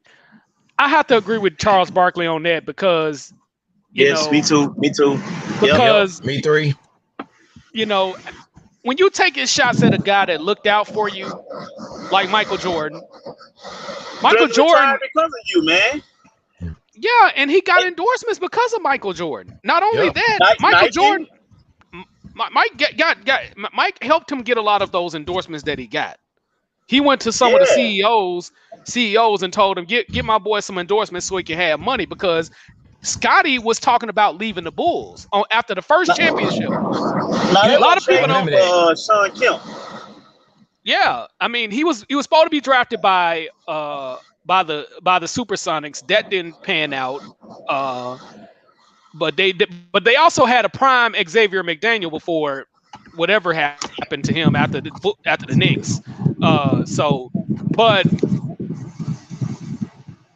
Scotty got a lot of those endorsements because of Michael Jordan, because he went to some of the CEOs of those companies and had direct conversation with them, like, hey, give Scotty some money because and he also went to the Bulls and helped him get $1 million, because he wasn't making $1 million before that first championship. This is you can go back to the salaries. You can go to basketballreference.com and look at some of the salaries. I think Michael Jordan was making like, I think, $5 or $7 million, and he was taking money out of his contract every year to keep those guys together and stuff like that.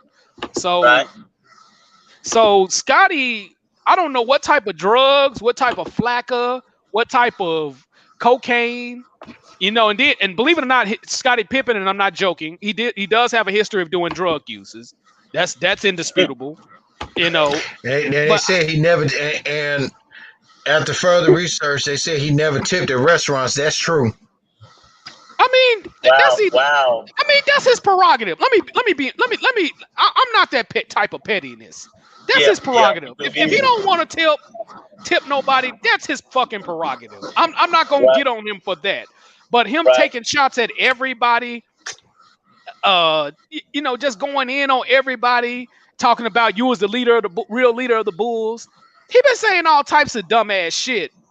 You know what I'm saying? Which he can't even debunk that, because shit, the Last Dance debunks all that theory. Yep. You know what I'm saying? The Last Dance debunks. What is he gonna write about the Bulls that we don't already know? What you gonna write? Some lies? Come on, Scotty. I think Scottie Pippen needs a psychologist, because ever since that's basically what Charles Barkley said with Dan Patrick. He said, man, we almost pushed the 60. He said he got 2 years on Scotty. He said we too old. We at the age, he said we both at the age where we don't need to be holding grudges and stuff like that. Now I applaud him for the fact that. Huh? Oh, go talk your shit. Talk your shit. I applaud him for the fact, he coming out with a book, but he also coming out with his own alcohol. Okay, I'll be honest. I would say he'll laugh when it come out. I buy it. I ain't drunk brown liquor in months. I ain't telling a lie. I haven't drunk brown liquor since August of last year. I ain't gonna lie. Paul my son into business. It's better than Brown Royal to me. What? You say It's better, man. To me. Oh, okay. All right. Well, I'm serious. I had both of them. I like the Peace Crown Royal. Peace Paul Masson better than Crown Royal. Yeah, I used to call that shit Paul Mason instead of Paul Masson, but you know that's. This man. I bet you said Morgan David instead of Morgan too, huh? A lot of folks said Morgan David. Yeah, it's really Morgan David instead of Morgan David. I used to say that shit. But that's a whole nother That's a whole nother conversation, though. Yeah. Continue, Craig, man. Talk your shit, Craig. Yeah, but you know, like what Charles Barkley said, man. But you know, Charles is not mad about it. It's not mad about it. And he said that he always liked Scotty, but you notice, but Scotty said he always liked it, Charles, too, as a person, but as a player, he didn't like Charles, man, because Charles never put no effort into that shit. Now in '99, okay, in the lockout season, they had Kenny Smith, Clyde Drexler, Scottie Pippen, Charles Barkley, and Hakeem Olajuwon. Okay, when they played a Lakers team, they had Kobe Bryant and Shaq with Kurt Rambis as a coach, and that same Lakers team had a bunch of Southside High School issues. Wait a minute, wait a minute, man. Hold up. Hold on. And you might laugh at me for saying this, but they had a dude I thought was kind of cold though. His name Mario Bennett. He was straight, man, but even though he missing teeth, but he was cold, man. Yeah, that name sounds familiar. And I remember they had Eddie Jones. That's my guy right there, man. I like Eddie Jones, man. Hey, DJ Vlad, that's who you need to find. That's who DJ Vlad need to find and interview. Well, they interviewed Eddie Jones and Temple. They had they retired his jersey. Just recent, probably like maybe this year. I remember talking to you on the phone and looking at the interview at the same time. He still look good, man, and it's got a good-looking family. So now Vlad don't need to interview him. Leave Eddie Jones alone. That's a nice dude, man. I met him with the Grizzlies. I got pictures and everything with him. Yeah, but then it was like every year, the Lakers always put that man in trade talks, but he was the coldest player. They want to set it up for Kobe. But but the thing I had an issue was with that when that was a first round matchup for that Rockets team to win, and they fucking choked. They let that Lakers team whoop their ass. I'm like, with Shaq on the team. It was with Shaq because Hakeem could still go. Hakeem was kicking his ass in the series. Craig, but they still, have you been drinking some brown liquor, man? No, hell no. I think you kind of have saying some shit like that, man. It wasn't no way in hell a washed up Olajuwon gonna beat that team. Olajuwon playing like shit now. But hold on. But that Lakers team though, they were a lower seed, man, and they had their little issues. Shaq and Kobe didn't like each other. Shaq didn't like Kurt Rambis. Shaq wasn't a fan about the fact that Dennis Rodman was on the team. Kobe didn't mind Dennis Rodman being on the team. They had, man, that Lakers team had so many fucking issues. But later on when they ran into Karl Malone and John Stockton, they whooped that ass. They humbled as Iron Sheik. They humbled him. They humbled him. I humbled him, make him the bitch. In the words of Jimmy, let's just call it what it is. The Utah team was they was cold though, man. They had John Stockton, Jeff Hornacek, Karl Malone. What was they center? Yeah, and they had other dudes too. Shannon anyway, Anderson. It was noted, man. Howard Isley, they were straight, man. They were on point. Boring to watch, but they were on point. Yep. Keep it going, y'all. Waterloo. Okay, but man, that Utah team was loaded. They were straight. Oh yeah, They were straight. they Carl won. Malone at the time was the best power forward in the NBA. So Oh yeah, man, they ran out of gas when it came to us though. oh yeah. Not actually they didn't. They took us to a limit. At least we didn't go to a game 7, but they did take us to a limit. Right, right. Yeah, I'm telling you, Oh man. yeah. Yeah, had Jordan not hit that shot, that would have been a game 7. But I still think the Bulls would have found a way to win. Yeah, or hit that or got this steal from Karl Malone.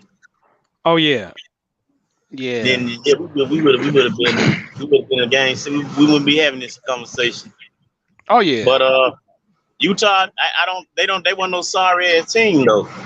No, a lot of folks in Fox and stuff they try to compare Jordan and LeBron, especially like I'm saying Sam, Lord have mercy, Kendrick Perkins, saying that all Jordan played was Dan Marley, and I'm like, what kind of basketball is this cat watching? Then I realized how young he is. He don't know. Number one, no, because Kendrick Perkins come from basically the same era as I do, so he should know better than that. Say some dumbass shit like that. The face.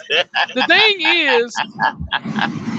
is, in the words of my boy Ticket TV would say, is goddamn Kendrick Perkins is a goddamn LeBron jock sniffer. That's you know what I'm saying. And let me not get it twisted. Let's not get it misconstrued. I'm a LeBron James fan, but when you say dumbass shit like that, bro, come on, right. bro. Yeah, You a LeBron jock sniffer, man. Come on, man, and you ain't got to do all that, man. I mean, you didn't won. You go ahead. No, go ahead. I'm just tripping, man. Go ahead. Man, he didn't won a couple of rings. He didn't won a couple of NBA championships, and then this dude get on some. Oh, you know, I just start sniffing this LeBron jock sniff. That's what the fuck you be doing, man? Come on, man. But he only got one never Boston, and I gotta give it to him. He was a key part of the team too. So he was Pope. Yeah, he was a big rebounder, man, and they felt the pain when they lost in them 7 games, man. But my issue was with Kendrick Perkins, man. When he went down to Oklahoma City, that nigga was the most fouling his ass motherfucker in history, man. He act like he didn't know how to play defense no more. I'm like, dude, you doing all that bullshit fouling, nigga. You know, so he was one of the people that stopped OKC from winning the championship, man. Because the boy stayed getting in stupid ass fouls, man. You know what I'm saying? And what's crazy, Kendrick Perkins actually live in Houston. He lives I think he left that little area, so I think he ended up in the Woodlands somewhere. Yeah.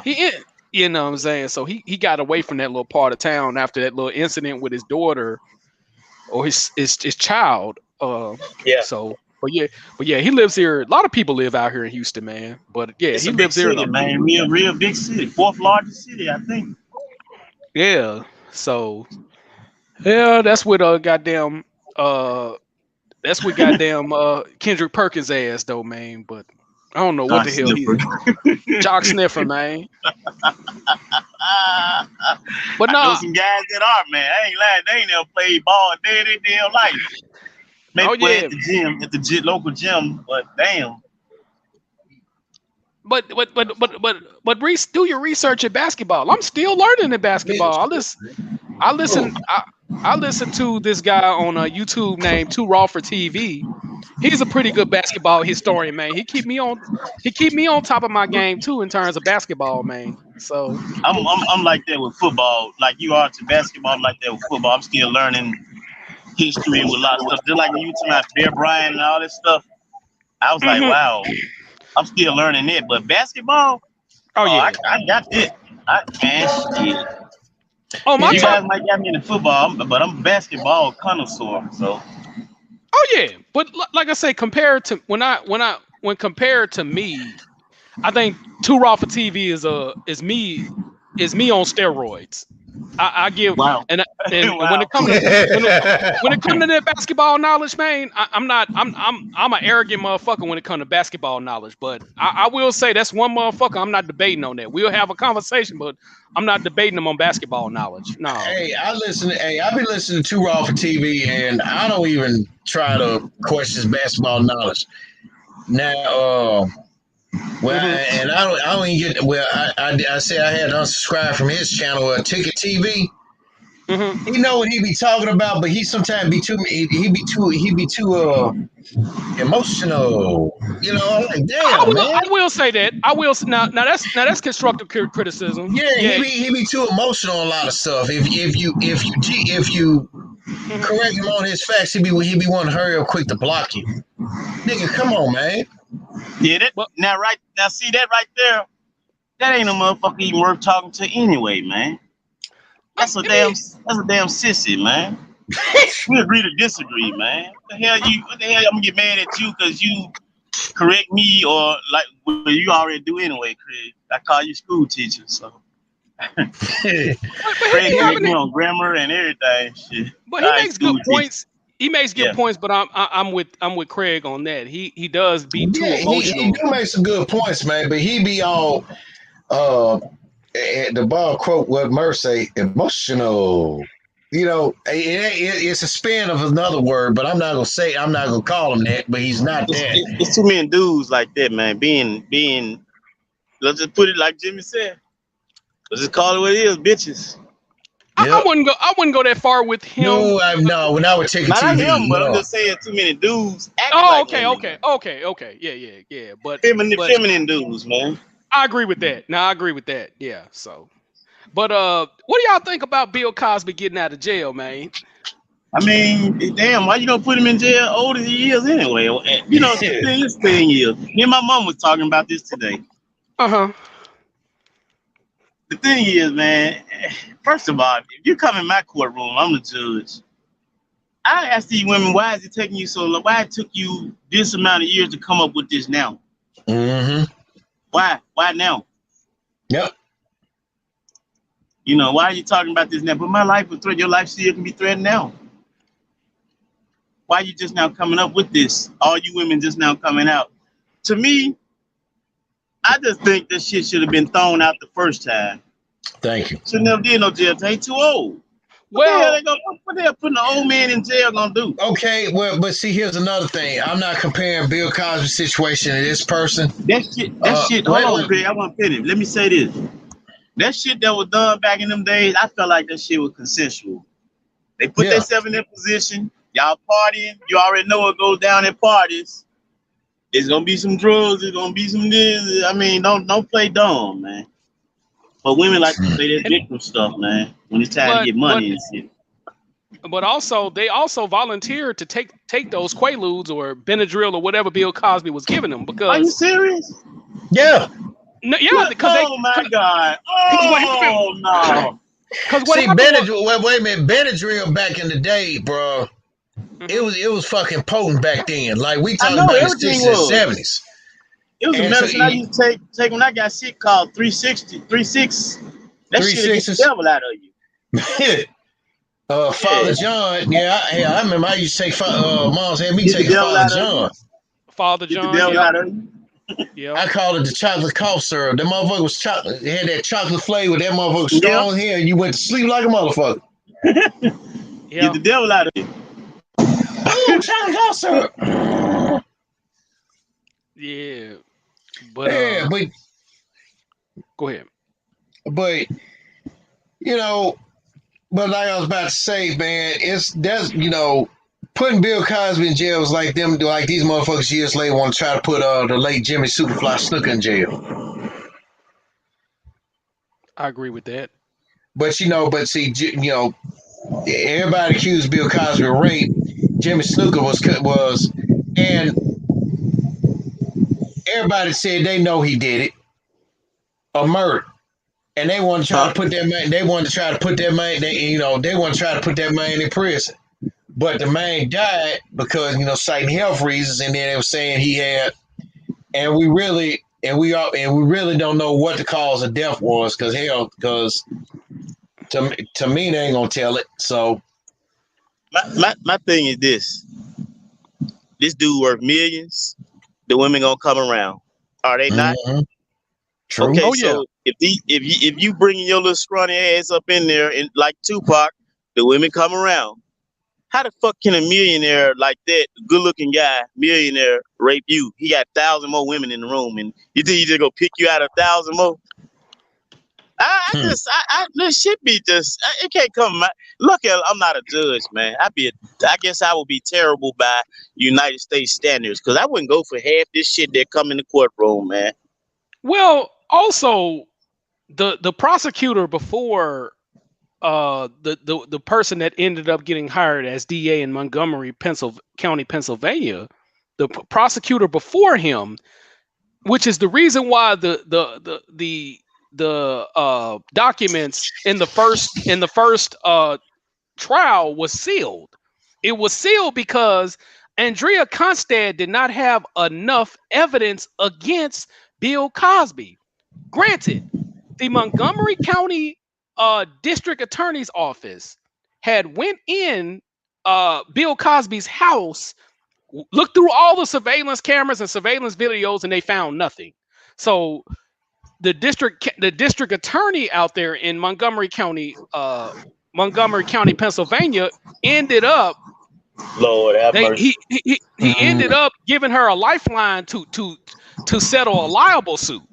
And he even went on CBS, I think, the day of Bill Cosby getting released, and he was like, "There's not enough evidence for me to get a conviction, a clear-cut conviction, but I can give you enough evidence so you can win in a liable suit." That was the purpose of him. What this shit all about is money anyway, man.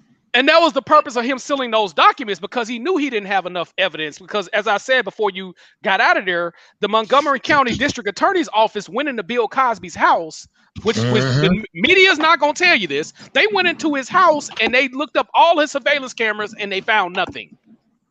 They found nothing in his house. And you know, Bill Cosby got a 12-story, got a 12-bedroom house up there in the Philadelphia area, Montgomery County, Philadelphia area. Right. Everybody knows where Bill Cosby lived in Philadelphia. But yeah, it's cameras on top of cameras all over that damn place. And you couldn't. As it should be. Yeah. So they found nothing. So why is this man went to jail for something that he didn't do? Because the damn judge and the new district attorney guy was targeting. He was targeting Bill Cosby. And I'm glad that the Supreme Court of Pennsylvania decided, okay, you not only you got to release him from jail, but you can't put no more charges on this dude no more, because and they got to pay his ass too. Oh, that's what they look. That's what they looking at right now, man. That's what the lawyers are looking at now, man. Oh, okay. I just called for MPD or something. I'll see what I can do. Oh man, I don't want to go to county jail no more. Got a big fat policeman that my do. Yeah. Anyway, you doing security job, so you gotta do what you gotta do.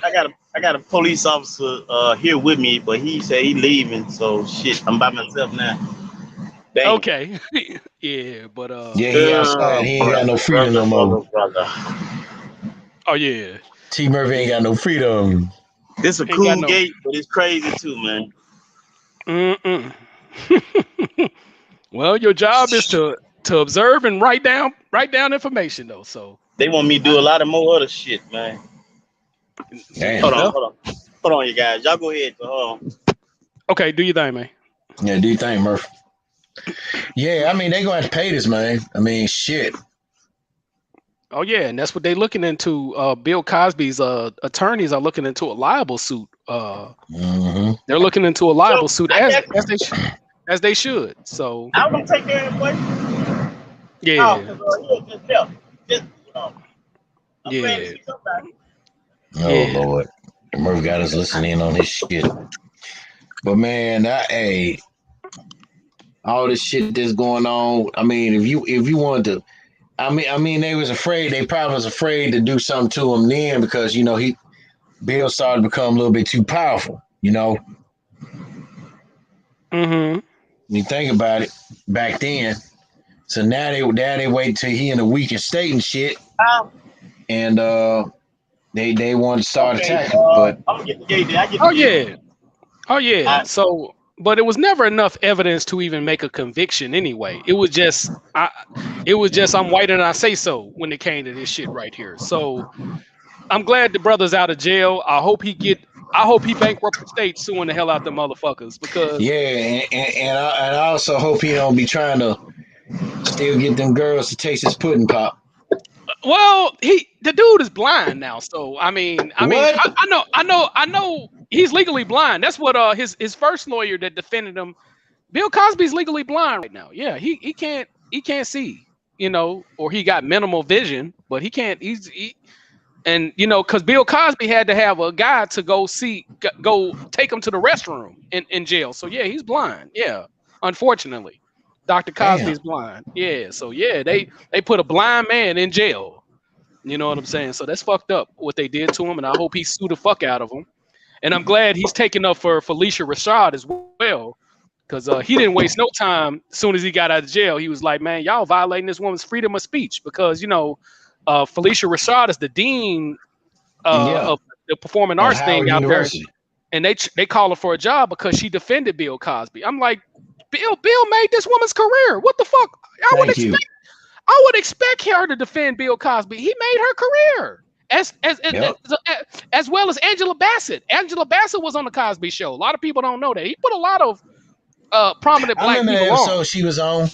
Mm-hmm. Yeah, she was on before she even got on FedEx. What's that? I was finna say FedEx, but the movie, the first thing I saw Angela Bassett in on was the Cosby Show, and then the first movie I saw her in was FX in 1986 as a news reporter.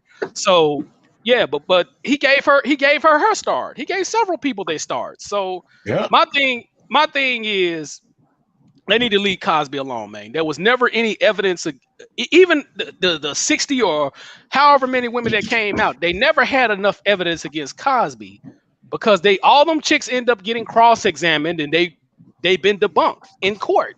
So leave that old man alone. He too old to be in jail any fucking way. So So yeah, I'm just glad Dr. Cosby is out, man. But did y'all see the little video I sent y'all?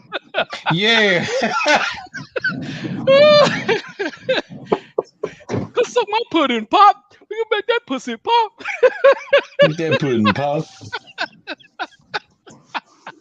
All right, so I'm back. I died laughing at that little. Did you see the video I sent you, T?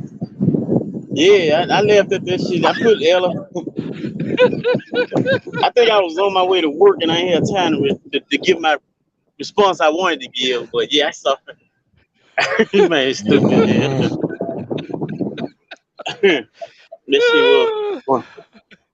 Yeah, man. I would die laughing all night at that shit, man. That shit was too hilarious, man. But yeah, I'm just glad Dr. Cosby's out of jail, man. And like I say, I hope he bankrupt the state suing the shit out them bitch ass motherfuckers for the shit he well, did you say he was blind? Yeah, he was blind. Legally blind. He's legally blind. He is blind. He is blind. They had to take him to the restroom. Every time he had to take a piss in a prison, he had to get a guard to take him. Damn. Yeah. So, I mean, I take him. I ain't holding no dick now. You got to really hang fire on your own, man. Oh man, now you know where to point that motherfucker. You've been pointing your whole life. If you don't know, put your leg on the toilet and point that motherfucker down. Man, what? If not, go with them stand toilets. Now you gotta shit you on your own. Better man, tap till you find that motherfucker. Sit down. This way. Oh yeah. Motherfucker know what a toilet feel like and look like. I ain't got to point you to the direction. Yeah, because if you notice, that's why the lawyer has to hold him by his arm. They got him by his arm because he is blind. Yeah, I was wondering that. Yeah, and his blindness happened over time. It ain't something that just popped out of thin air. It just happened over time. Because when you start getting that, so he can't see. Period. He's Stevie Wonder blind. Debit card transaction. I think he's like 90% blind, some shit like that. He probably has vision, but he definitely gotta have somebody to take him to the restroom and shit like that. Yeah, You know what I'm I saying? told folks, them folks ain't gonna bother. I told Right. folks they ain't gonna bother Bill Cosby. You know, they don't bother old people in jail. They bother young motherfuckers. Oh Oh, no. like man, Bill probably gonna get raped. No, they ain't finna bother that old ass man. They bad to having the old funk in that motherfucker. That ain't gonna happen. And he was My in general. daddy was in jail. He told me the same thing. He said, they don't bother no old folks, man. Nah, and he wasn't in general population either. They had him in Oh, a okay. max.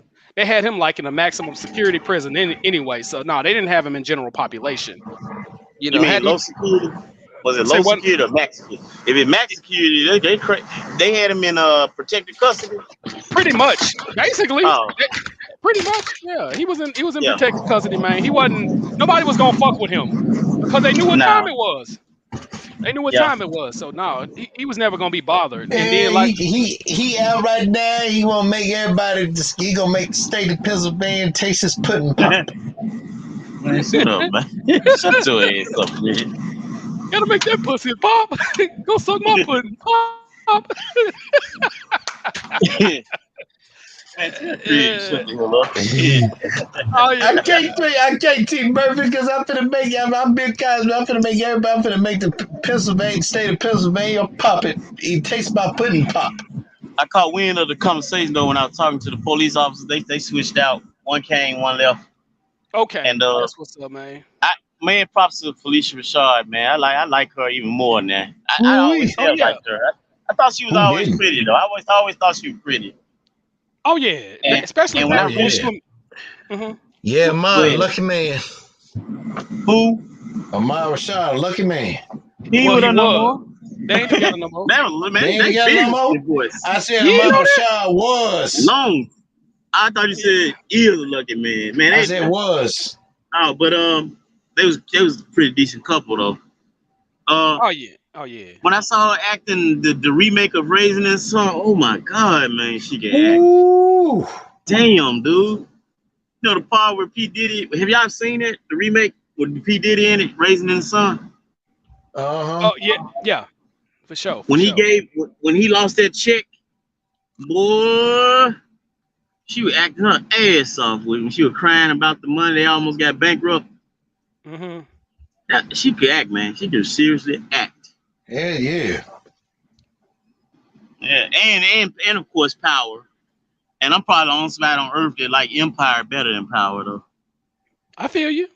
I can feel I just that. hated all the gay shit though. That's what I hated, all the homosexual Agreed. shit. Agreed. Yeah, that's what threw me off on Power.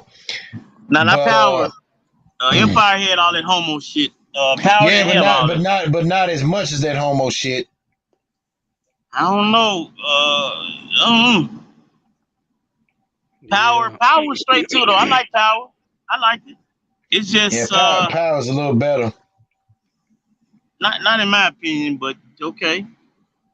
But in light of your response, Murph, as to what you said when you said that you like Empire better, a little bit Power, I got one tune that fits perfectly what you said. What? Hold up.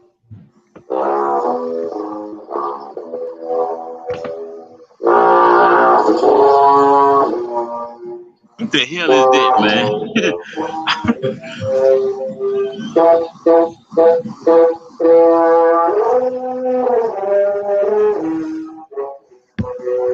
Can somebody decode this shit, please?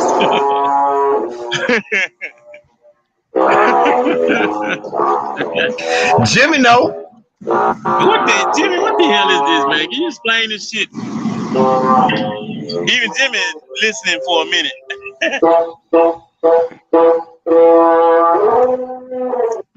Ruckus. Oh man, come on, man. What they got to do with The theme of Ruckus. with the Empire? Back, shut up, man. I couldn't wait a minute. I couldn't find that Price is Right thing, but it's an equivalent. No, I got one for you. So you talking about Uncle Ruckus? You nuttier than squirrel shit.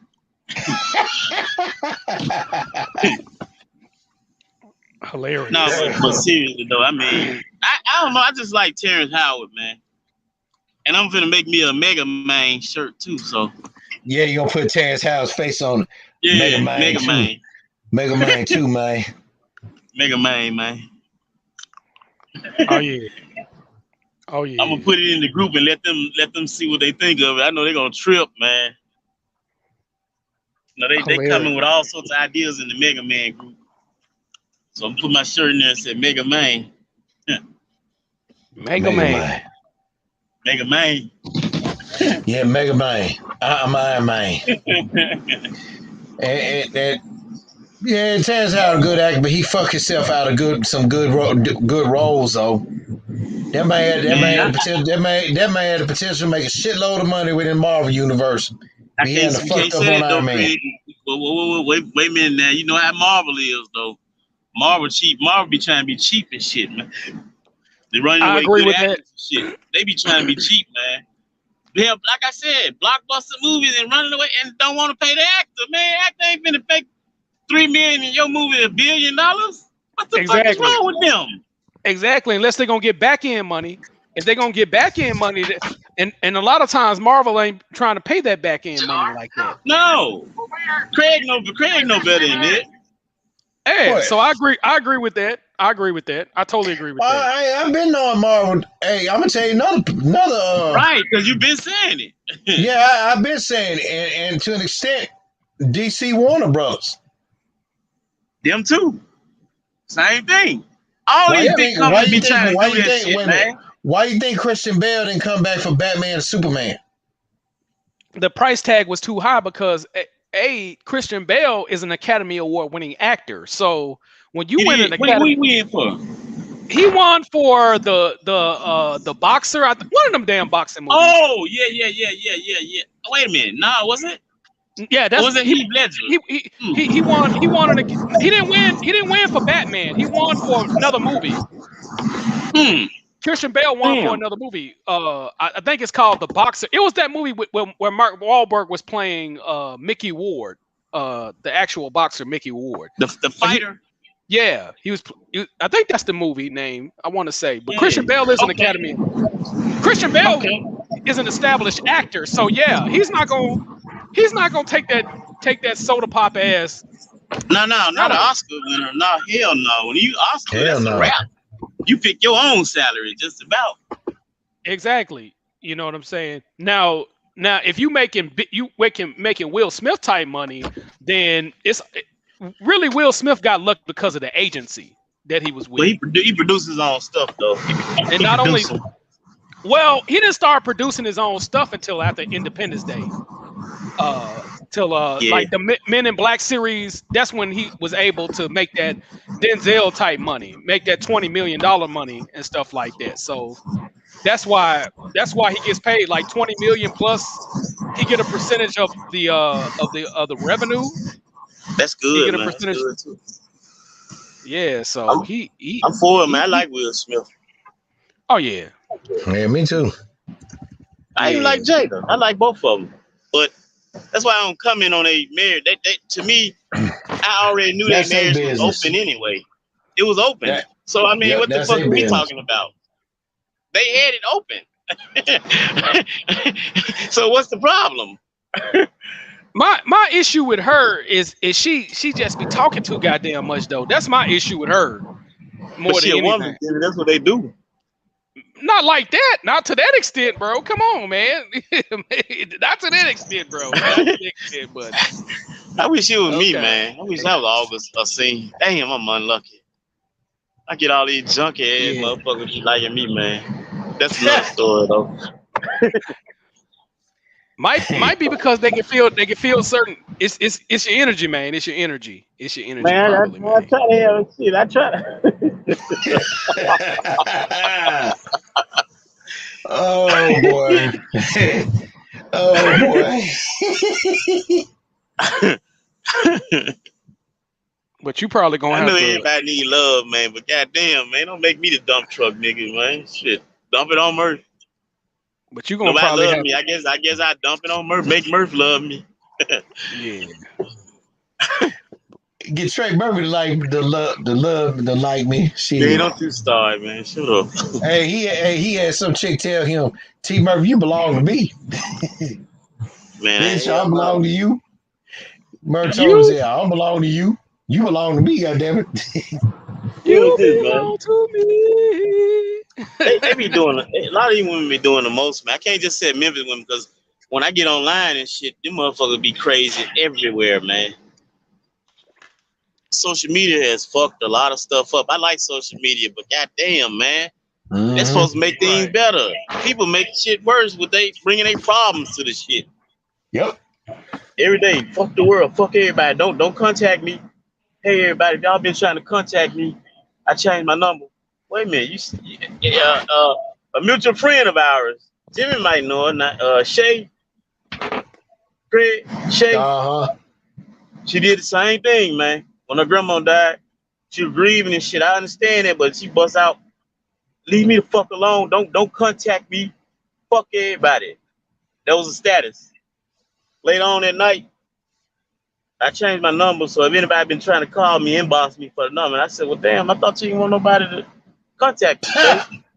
Man, that girl went off on me. I was like, wow. I can't believe she did this. This is the first time she ever did this. I done said way worse things to her. Nastier things.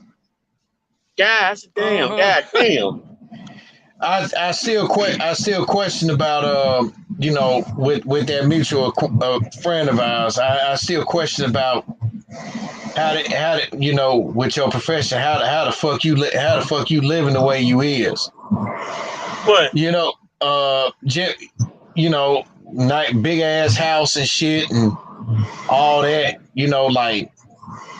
Okay. And Jimmy, it's just what I said about what I was gonna put in my book. About and Murph agreed with me on that little snippet that you're gonna question my roadie Jessica Cowan on.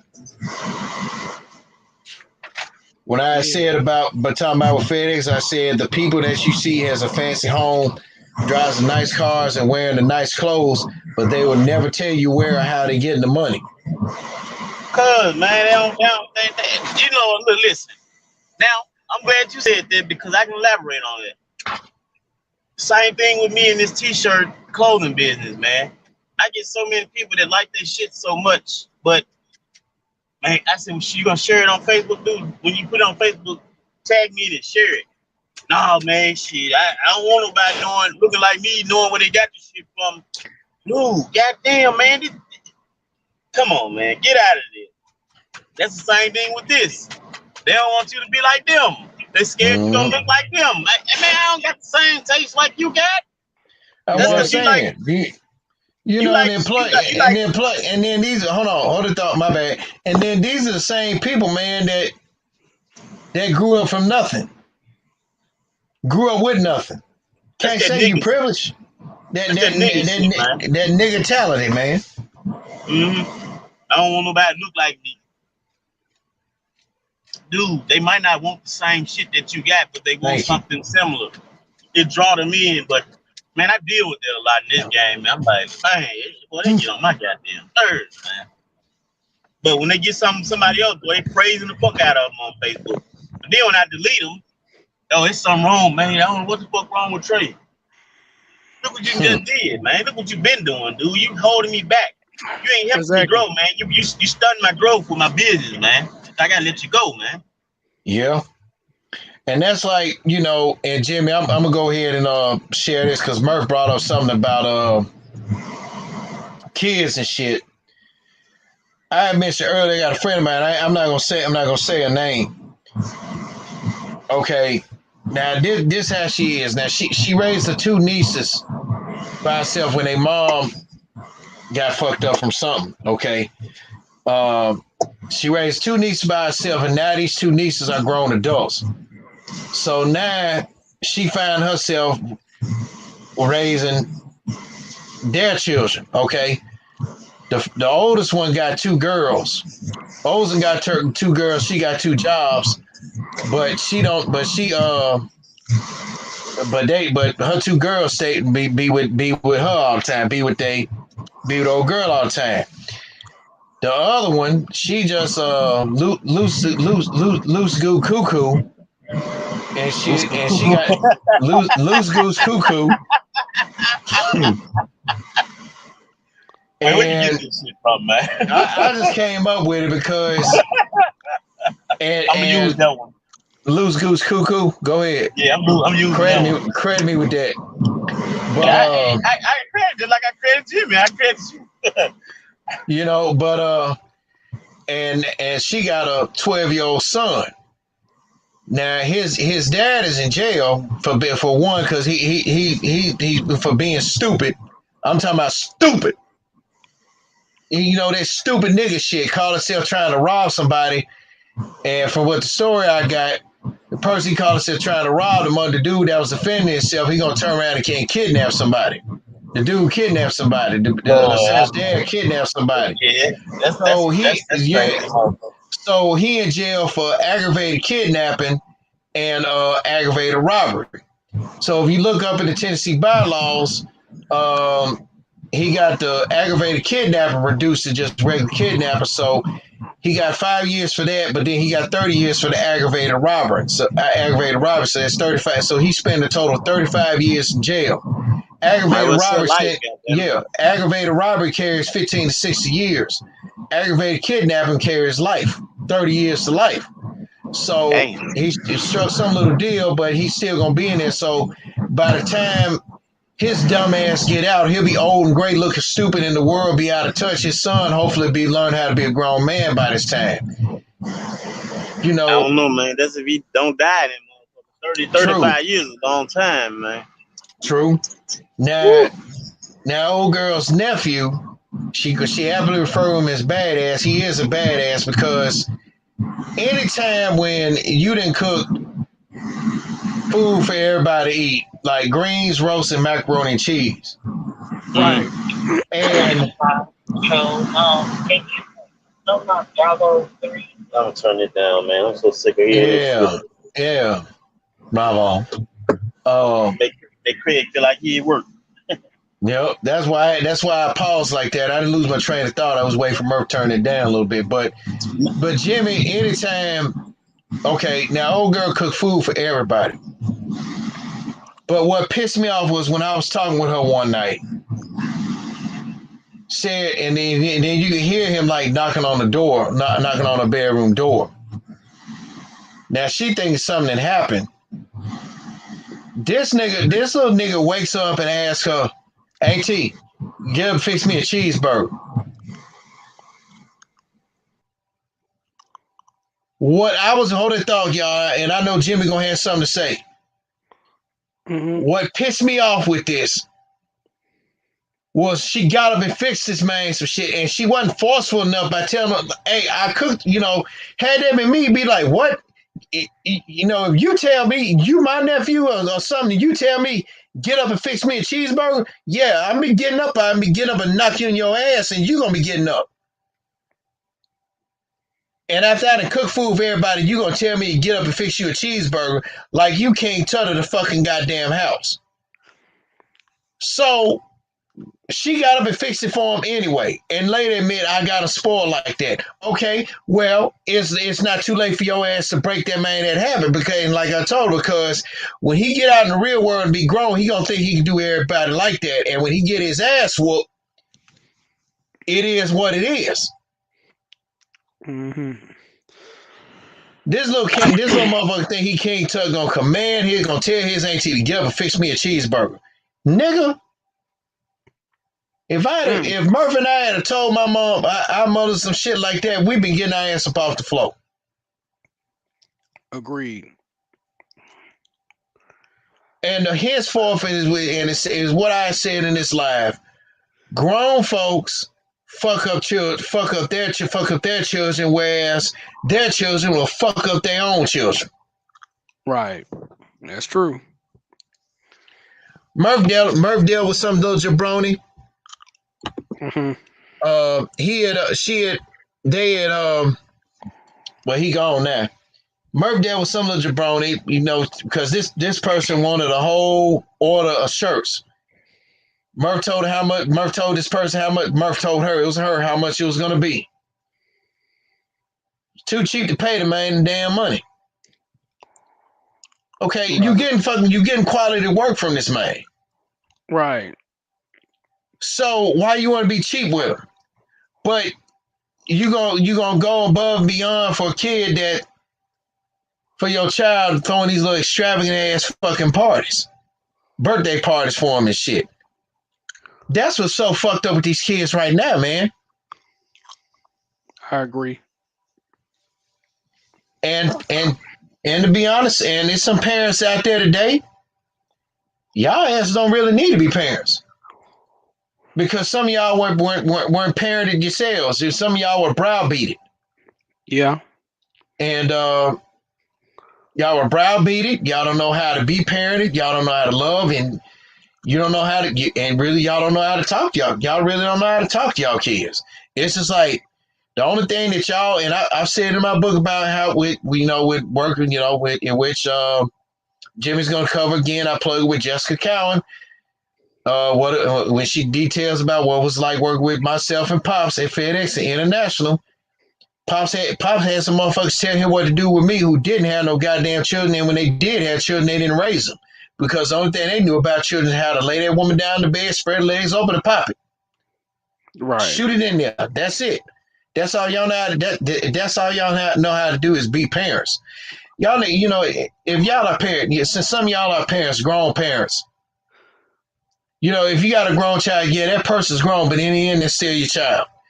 And if other people ain't got no business telling you what to do with their grown child. And if you taking care of somebody's nephew or whatever because they don't have the balls or the mental capacity to raise a child, you might want to listen to someone that has experience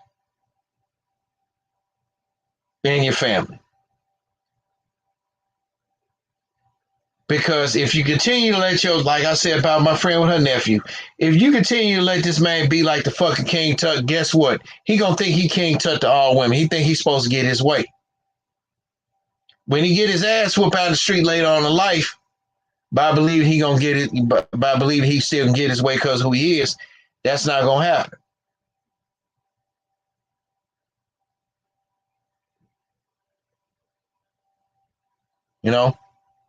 And that's the thing that made me sick with parents. I'm not a child. I'm not a child. I'm not a parent myself. Oh, Jimmy that dropped out.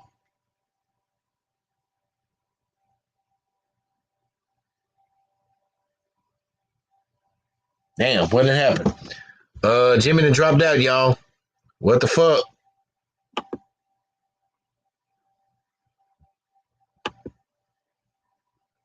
Jimmy. Yeah. I think there's some. My bad. There's some type of technical glitch that went down. But continue, bro. Talk your shit. Yeah, but like I was saying, man. I mean, I'm not a parent myself, man, but I can tell y'all now, it's some of y'all that don't need to be parents out there right now. Y'all really don't. Y'all don't need to be caretakers of somebody else's child. Sometimes y'all gotta learn how to say no to some of your relatives and shit, because relatives want to have a life too. They want to have a family of their own, but you got nieces, nephews, and let alone sadly children impeding them from having a life of their own by dropping their kids off while they go party or somewhere and shit like that. That's understandable. Right. They working. That's understandable that they working or whatnot. But this day and age, man, y'all gotta give us, y'all adult, so-called adults, gotta give y'all adult parents a break when it comes to y'all kids, man. Right. For real. It sickens me. Some of these women out there want to have kids of their own. They rather raise their own child than to raise somebody else's. Right. That's true. But it's y'all's fault. Whether it's you're a parent, your aunt, your uncle, whatever. It's y'all damn fault that some of these kids think they King Tut. That's up to you to step up and break that shit. Stop being a punk to some of y'all kids, man, to y'all relatives. I agree. Last time I checked, you're the adult. They're not. Exactly. You are the adult. They are not. Again, for the third time, you are the adult. They're not. Exactly. So if they get their ass up, want to wake you up and tell you, hey, get up, would you get up, fix me a cheeseburger? No. Eat what's in there. If they tell you, well, I don't want to eat what's in there, okay, well, you're going to have to go to bed. You're going to have to go to bed starving. Or go to bed dreaming of a cheeseburger because I'm not getting up fixing you one. Right. Some of y'all parents today are punks. I agree. Some of y'all, well, I know some uncles out there, they're not punks. But some of these ones that's aunts and everything, some of them are punks today and some of them are not. Be an adult.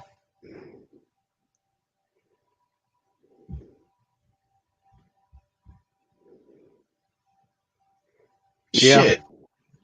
That shit gets on my fucking nerves, man. What's your take on that? I couldn't have said it any better. Parents need to be parents, man, and not best friends and shit with their kids. Cause that's the damn problem. There's too many parents trying to play play best friends with their Yep. kids versus being a parent. So I totally agree with that. Shit. That shit make me mad. That shit make me mad as hell. A lot of folks say, well, Craig, you can't say shit because you ain't a parent. How come I can't? I know I'm not a parent, but I do have both my parents in my life. Well, I had both my parents in my life. Now I'm down to one. Agreed. Like I heard one dude, I ain't gonna say his name, used to work with Pops, but talking about his daughters going downstairs, getting the cup down so they can drink them some water, and to be bitching about the fact that they found a cup in the sink. So if a child thirsty, if a child thirsty, they gonna drink water. I mean, any normal human being should drink water if they're thirsty. I mean, unless they're just a damn robot or trying to act like a robot, but that's a whole nother Even conversation. in the middle of the night, if the child had to take that, a child gonna be a child, man. If she gotta take some water, that's fine. You know, she gonna drink some water. Shit, she gonna drink some damn water. You gonna let, and that's another thing about with these grown ass parents. They don't let their child be a child. They can't.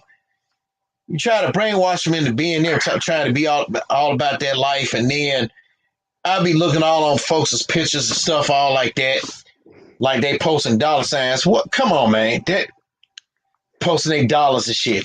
Come on, that shit is not fucking attractive. I agree. You know, if I had a son or daughter doing that shit, I'd get up in that picture, snatch that fucking money every time I take no picture like that. Fuck wrong with you? You make yourself they'll notice your ass. You know? Right. Shit. Right. And today's parents today, I'm just gonna go ahead and just say it. Today's parents are fucking weak as hell. I agree. No matter if you're a mom, a dad, or an auntie taking care of somebody, y'all asses are weak. And if you let y'all child run you, let your nephew or niece run you, you really weak. Oh yeah.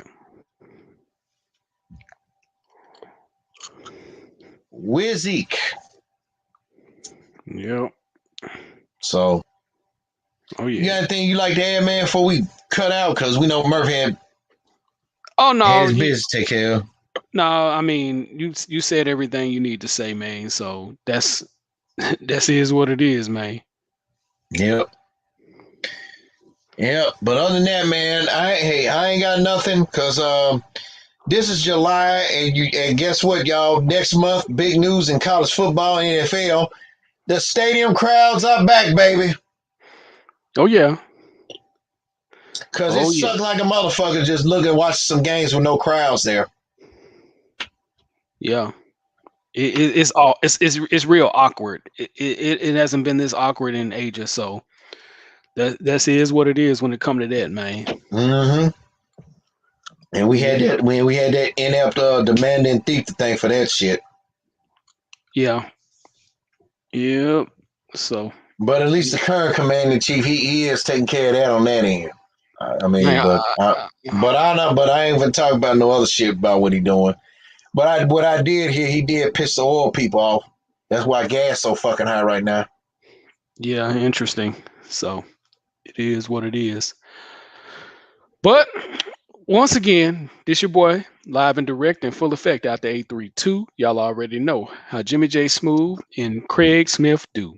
Peace out, and y'all have a great one. And the pleasure